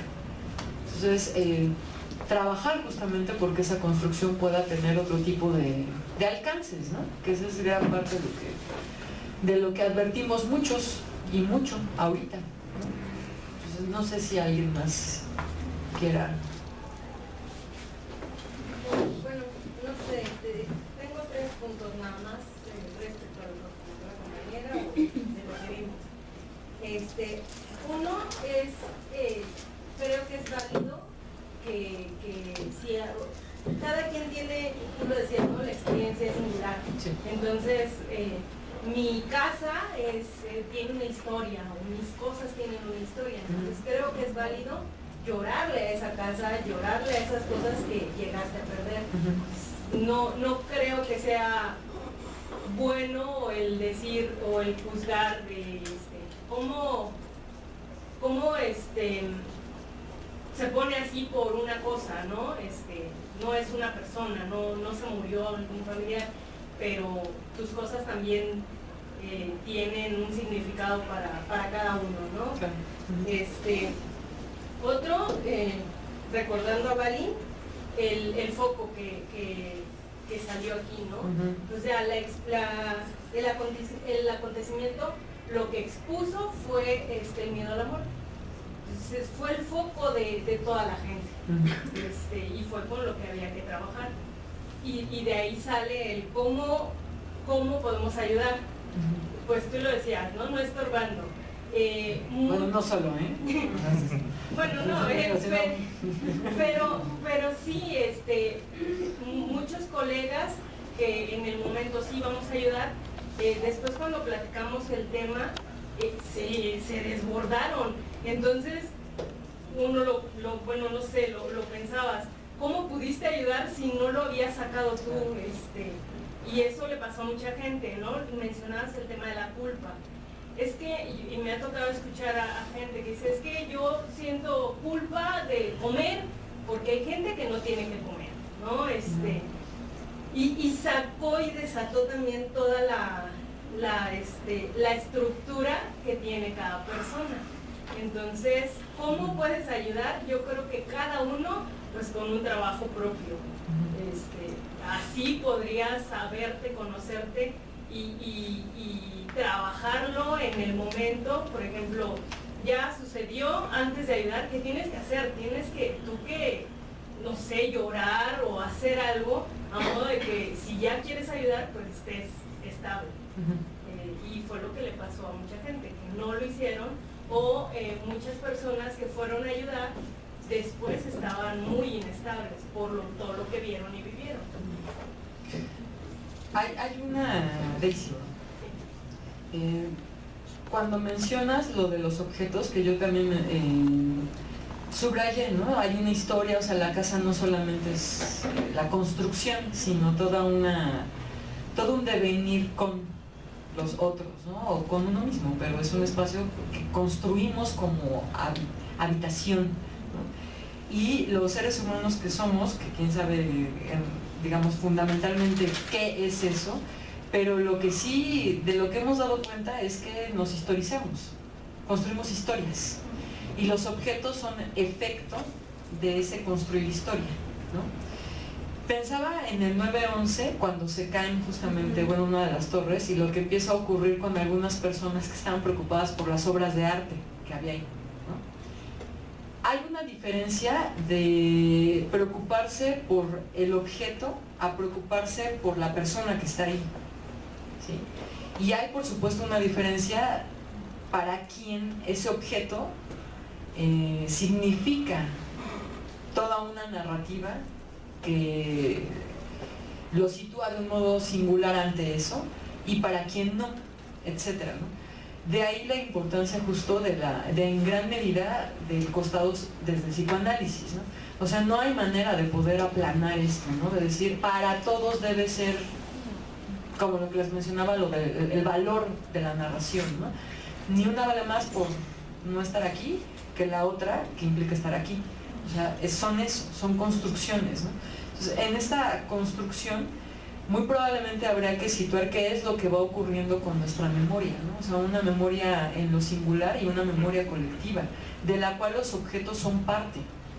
Ahora, son parte en tanto contienen o son soporte de esa memoria, no en tanto el objeto per se en sí implica la exposición directa del valor de eso. O sea, el ladrillo, no por el ladrillo, sino por el soporte de la historia que tiene.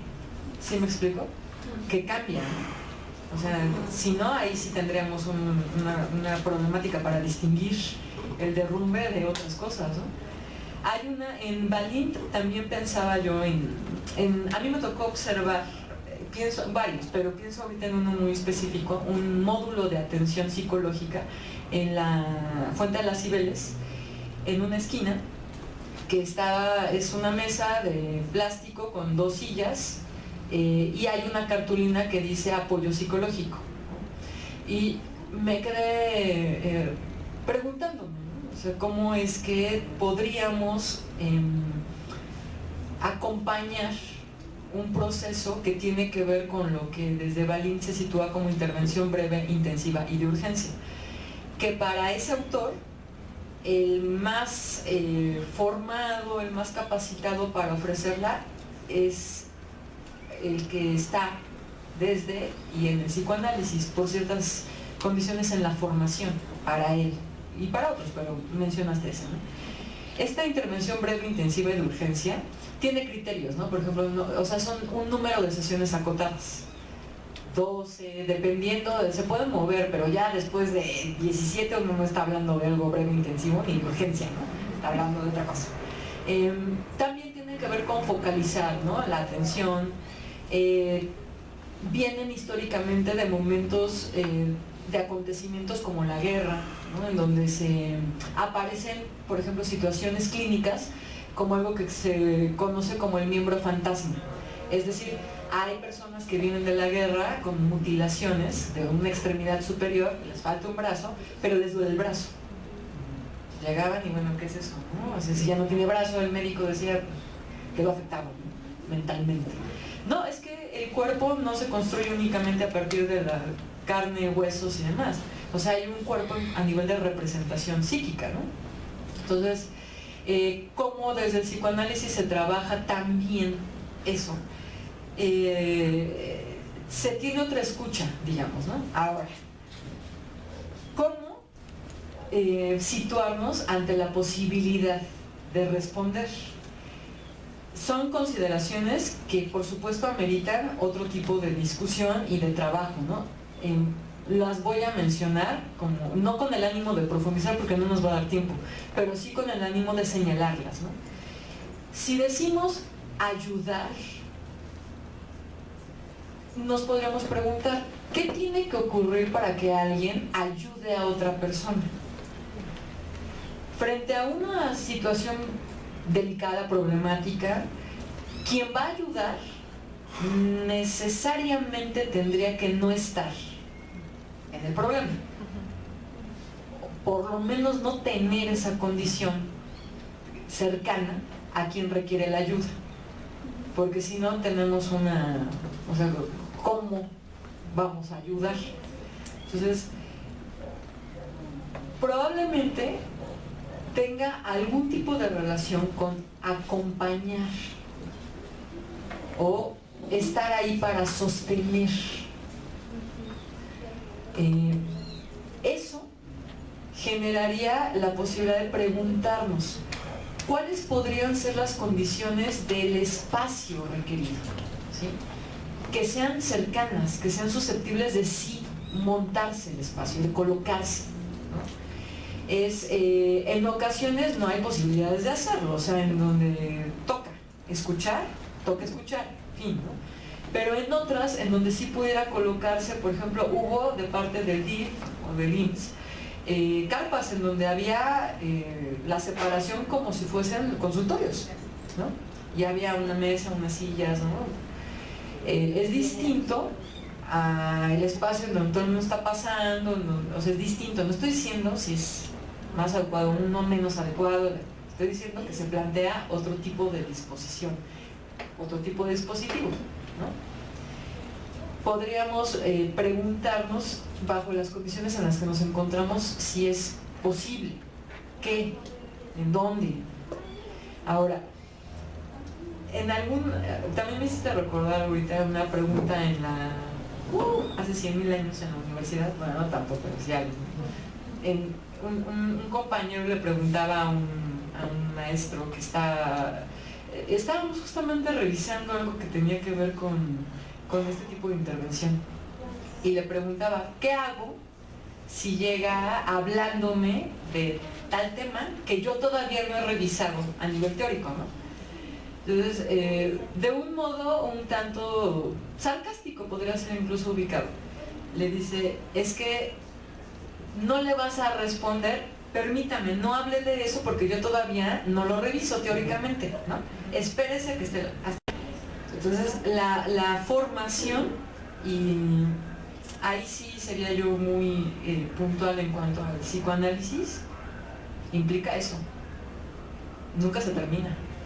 Y estamos en eso y hay un análisis que tiene que ver con cada uno, y también saber si sí o mejor no por ahí y mejor nos quedamos en otro lugar, hasta dónde. Entonces, ubicarle, o sea, ubicar la posición que tenemos frente a eso, ¿no? Y también sí ser muy cuidadosos en cuanto a está alguien enfrente, hay una condición muy delicada, y si no tenemos cierta claridad, no de lo que le ocurre, pues eso no sabemos nada, sino de cómo poder sostener, entonces tal vez mejor no. pero sí considerar que no se trata de rápido nos vamos a capacitar en una semana, ¿no? Y entonces, no, bueno, a ver, no es posible. O sea, ni un curso de primeros auxilios, ¿eh? Y los espacios, o sea, se construyen y se disponen por algo. O sea, igual los médicos llegan y dicen, a ver, yo necesito que traigan y que se paren y que hagan y que, a ver, aquí esto, los medicamentos, quien me ayude. Tampoco es. O sea, toda práctica requiere justamente de una disposición, ¿no? Y hay un conocimiento, y hay, o sea, en eso estamos. O sea, en una formación que no se va a terminar nunca, ¿no? O sea, ya sí lo asumimos, vamos a estar en eso. Entonces, sí, yo considero que en relación a la respuesta que se tuvo, que es un buen momento para preguntarnos muchas cosas y para poder situar cómo después, ¿no? O sea, desde dónde, quién, qué podríamos, ya vimos, en qué espacios, qué no, y hacerlo como un trabajo que no espere hasta que estemos en una contingencia, sino que más bien esté ahí, como parte de un proceso de formación que se tiene que sostener, ¿no? ¿Algún libro que recomiendes para esta capacitación, vamos a decir, ante la crisis o por esta situación? ¿Algún libro que tú recomiendes? Pues ese de Balint, de Intervención Breve, Intensiva y de Urgencia, es bastante adecuado, ¿eh? O sea, no va a decir para el sismo, no, pero sí sitúa justo la situación de Balint, B-A-I-L-I-N-T.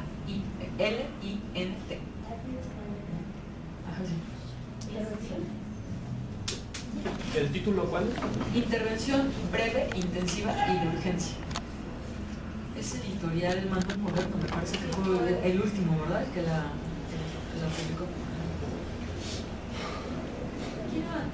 Voy a hacer una pregunta que quizás es muy obvia, simplemente, pero quizás quisiera ciertas precisiones, dada la información y la información que ahora has proporcionado.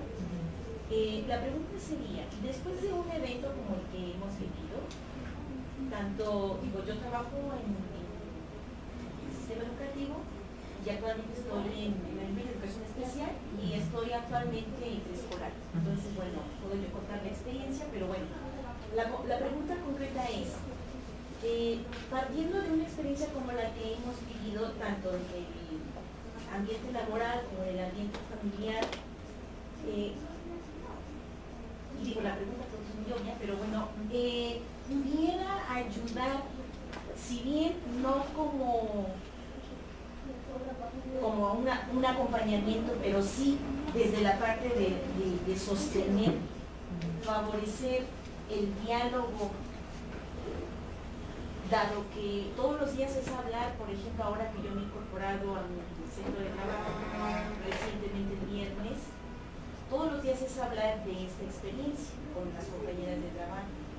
Entonces, la pregunta es esa, ¿cómo poder hacer ¿cómo decirlo? Dado que cada quien en efecto ha vivido desde su propia experiencia, desde cómo lo ha percibido, desde su lógica, incluso que me atrevería ahora a hablar de la lógica de los niños, cómo ellos lo recibieron, tan diferente al adulto, y yo pudiera decir que durante esa experiencia, al haber hecho un simulacro horas antes y luego en el momento en que sucede, hacer lo mismo durante el simulacro y apreciar la respuesta de los niños de 3 años, 8 meses a 5 años, a mí me dejó una lección en el sentido de la respuesta del niño. Claro, yo ahora hablo desde la lógica del niño, ¿verdad? Que es muy diferente a la del adulto. Pero a mí me dejó la experiencia en el sentido de la respuesta, de esa respuesta tan rápida, yo diría, tan rápida, tan participativa, ¿no? A diferencia, digamos, de ya el adulto que tiene, ¿no? toda una historia. Pero bueno, entonces a lo que voy es, si dentro de un grupo, llámese familia, llámese centro de trabajo, hay alguien que pudiera ser guía, que pudiera ser sostén, que pudiera ser que pudiera devolver algo en ese momento, la pregunta es conveniente hacer este ejercicio, llamémoslo así, este comunicar, este dialogar, y en la medida de lo posible como justamente ir sacando lo que cada quien ha vivido desde como lo ha vivido? ¿Tu formación es de pedagoga? Soy psicóloga, con un poquito de psicoanálisis, ¿no? De la Guapuchini. Entonces, yo lo pregunto porque en mi caso, con eso quiero precisar que no es que yo sea, facultada para poder hacer este trabajo, no. Lo que quiero precisar es que como en el nivel de educación especial, la función que tengo, entre comillas, pues es la maestra especialista, ¿no? Así nos han denominado, el sistema educativo. Entonces, sí creo tener ciertas herramientas, no así estoy hablando de tener un lugar, no, para nada, pero sí el trabajo me ha llevado a trabajar con padres de familia, con alumnos, con las maestras, ¿no? Entonces, en estos tres contextos de trabajo, pues es a lo que me enfrento. Y entonces, yo vivo muchas cosas en solitario, hablando completamente desde lo que yo vivo muchas cosas en solitario que en el momento tengo que dar respuesta, que muchas veces no lo hago, porque pues estoy aprendiendo a que no lo sé todo, que no lo puedo todo, justo a partir desde el tiempo atrás, pero en este terremoto pues no pude hacer más que evacuar a los niños con una techumbre arriba de nosotros, que es nuestra zona de seguridad, y que bueno, ahí totalmente sentí como nunca lo había sentido esa exposición de la que tú hablas de la vulnerabilidad, ¿no? O sea, no poder hacer más por 200 niños que había allí debajo. Entonces, bueno, pero a lo que voy es, justo ahora que me he incorporado y se habla de toda una forma de trabajo, de poder ir incorporándonos, que atendiendo y demás, yo esa es la pregunta que hago. Hay un trabajo próximo que estará con padres, un trabajo con los pequeñitos que se viene haciendo ya desde hoy. Entonces mi pregunta es esa, si esto pudiera estar ayudando y de qué forma algunas cuestiones, sé que esto no es receta de cocina, pero sí a mí me serviría como para ir ahí acompañando en la medida de lo posible. ¿Cuál es su nombre? Claudia.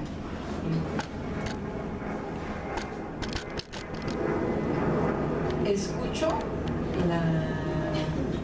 la posibilidad de como visualizar el escenario que describes, ¿no? Y lo que mencionas, o sea, la vulnerabilidad en relación a las personas que están contigo y la posición que tú tienes, ¿no? Y escucho esta preocupación también sobre responder, cómo atender eso, ¿no? O sea, qué hacer con eso y hasta dónde para ti podría ser como importante llegar, no llegar, y estás en un espacio donde te toca responder, ¿no? O sea, ahí sí no podría, me parece que no habría alguien que pues no sabes qué, no te toca responder, ¿no? Como muchos otros nos toca en otros lugares, ¿no? Considero que sí hay posibilidades de vía algunas técnicas, como por ejemplo dibujo, como algunos ejercicios para hablar, ¿no? O sea, sobre lo que pensó el niño, ¿no? En qué momento, qué se imagina. Pueden ser no solamente útiles, sino necesarias, ¿no? Para incluso explorar de qué se está tratando. Ahora, considero también que es importante, y por eso te preguntaba de tu formación, porque podrías escuchar o detectar indicaciones que te permitan detener o bien advertir que ahí hace falta ya, o sea, otro tipo de trabajo, ¿no? ¿Cómo hacer eso? Sí considero, por ejemplo, que eso es algo que parte de lo que estamos haciendo aquí, que tendríamos que conocer a la población, qué número de niños son, bajo qué condiciones, tú qué adviertes, e ir también avanzando sin asumir que se conoce y que no va a pasar nada si les pido que me dibujen no sé qué cosa, ¿no? Entonces, no, más bien desde una posibilidad de tener indicadores de con quién vamos a trabajar, ir avanzando para que se pueda explorar cuáles son las condiciones que tienen, ¿no? Cómo se sienten ante eso, ya lo hablaron en casa, no lo hablaron, es más adecuado vía lo de los dibujos o vía plantear juegos, o cómo se podría, no sé, llevar a cabo una actividad que tenga que ver con que los papás escuchen lo que hay de saber en sus hijos, ¿no? Porque una de las partes que a mí me tocó advertir por la zona en donde me encontraba es que los niños sabían más qué hacer con los papás. Es que ahí no va a sonar el teléfono y los papás estaban por todos lados, ¿no? Entonces, sí, no prejuiciarlo, sino asumir que hay un saber, ¿no? Y hay un saber que muy probablemente también tenga un efecto en los papás, en nosotros, que es importante escuchar, ¿no? Ahora, sí considero también que habría que darle un espacio para organizarlo y no generar una desorganización dentro de las actividades que ya hay. O sea, salvo tu mejor opinión, no considero que sea lo más adecuado volverlo el tema de la escuela, ¿no? O el tema de la comida, o el tema considero que, o sea, ahí hay otras cosas que también hay que seguir haciendo y que hay que darle un lugar, pero no estar en relación a todo ahora va a ser esto, ¿no? Porque si no se van a empezar a generar otros efectos, ¿no? Entonces quizá justo ubicar un espacio en la semana, los días que se puede trabajar, e irlo trabajando así, o sea, como hablamos de otras cosas, ¿no? Pero sí habría que considerar las características de la población, qué es lo que tú también, qué te gustaría hacer, ¿no? Hasta dónde llegar, y plantear, digamos, como redes de apoyo, de bueno, a ver, si yo detecto que un niño, ¿no?, le está pasando, ¿a dónde lo envío, no? Entonces ya le hablamos a la doctora Leti, ya que la doctora Leti nos dirá, ¿qué tal? No, es que sí, o sea, porque si no, ¿qué hacemos? ¿O en dónde, no? Sí. Es que esta parte es muy interesante de analizar. Yo también soy maestra de USAID, especialista en escuela, y nos ha tocado en este temblor, muchísimos otros temblores. Y los niños tienen un condicionamiento, por llamarlo de alguna manera, donde toca la chicharra, salen con sus manitas, se inclinan el lugar, ellos saben dónde está su lugar. Y al externo ya nos están tirando la puerta a los papás. Entonces, hablo yo, les digo, señores, ustedes ponen más peligro afuera que nosotros aquí. Déjenos hacer nuestra tarea. No, es que a su hijo no le va a pasar absolutamente, porque los espacios de las escuelas son muy amplios, son en las particulares que son de 3 pisos y así dice uno, ¿cómo juegan a la hora de ver? Sí, ¿no? Los puntos son... Sí, ¿no? Y dices uno, pero las escuelas son muy amplias y los niños perfectamente cada año reconocen su lugar y la forma de candidatos. Y entre ellos se apoyan, porque yo lo he visto, la que nos tiran las puertas son los padres. Entonces yo le decía a mis directores, lo que tenemos que hacer es educar a los padres. Está el sismo, que se quede en su casa y no se pueda. Busca la seguridad. La educación en el contexto no es la que corresponde a la de los niños o la que nosotros nos forman. Ahorita estoy esperando entrar para empezar a decir a mi director, ¿sabe qué es importante? Trabajar cursos de un plan familiar. Si pasa algo, ¿dónde nos vamos a meter? La mochila esta que está accionando mucho Protección Civil es válida. Decía una amiga, dice, mi mamá hacía monitores y nos decía, está temblando, nosotros teníamos que agarrar las pajitas al perro, quien agarra la mochila, porque es un plan familiar que debe de existir. Y nuestras comunidades no están acostumbradas a eso. A mí, afortunadamente en ese momento me sucede en la casa, yo tomo a mi sobrina, vámonos, salimos, pero un corredero de gente de manera impresionante. Como si quisieran correr, alcanzar a alguien que a lo mejor estaba más protegido que la gente que estaba ahí. Entonces tenemos que dar un impacto hacia la condición comunitaria, es decir, papás tranquilos, sus hijos están en la escuela, nosotros somos responsables, salimos, que después en que las maestras se ponen histéricas son las primeras que están en sí, hay un momento de supervivencia por tu vida, pero los niños saben lo que tienen que hacer, y créanlo, dejan su lapicito, dejan su cuaderno, se salen, toman su mano así, llegan al lugar, se inclinan y ahí se quedan, nadie nos puede dar. Pero nuestras comunidades no, un plan familiar no existe, es decir, nos burlamos de ello, les llegan los papelitos así por abajo de la puerta, haga su mochila, para bien quiero esto, y creemos que es algo muy, muy lejano, que nunca va a ocurrir, y cuando ocurre, la emoción se detiene. Sí. Entonces, ese es el impacto que tenemos que hacer como profesionales. Decía, aquí se me le digo, es que tú puedes hacer un momento de apoyo en un momento de crisis, y si ocurren más de 2 sesiones, entonces ya no es un problema de crisis, ya son broncas que traes de manera interna, porque vamos a ser honestos. La cultura del mexicano no le invierte a la educación mental, es decir, no le invierte. A la salud mental no le invierte, ¿no? Es desperdiciar tu dinero ocupándolo en un vestido, en unos zapatos, en unas uñas, en unos rayitos, perfectamente bien, ¿no? Pero para entender que estás mal, ay no, yo no estoy loco, ¿no? A mí me quiero volver a la escuela porque su niño tiene un problema. No, mi hijo no está loco. Ay, es que no le estoy diciendo que está loco, pero tiene un problema. Entonces, es empezar a educar a toda la población, y tal vez estos impactos es lo más fuerte. Así es una manera, ¿no?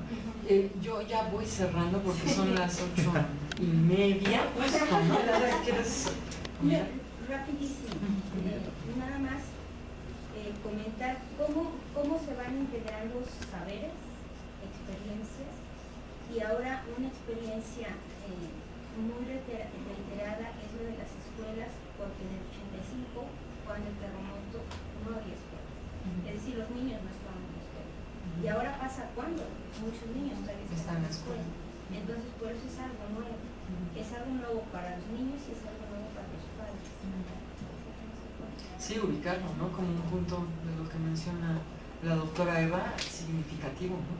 Entonces, pues, un placer haber dialogado entre nosotros, ¿no?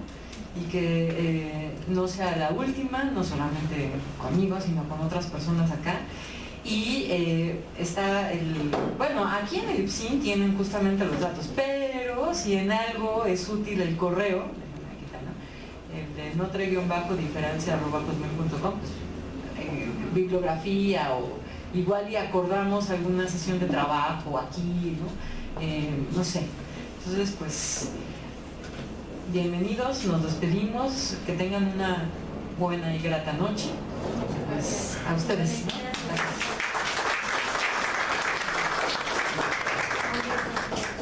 Bueno, ya nada más darle las gracias a todos, les agradecemos muchísimo su presencia.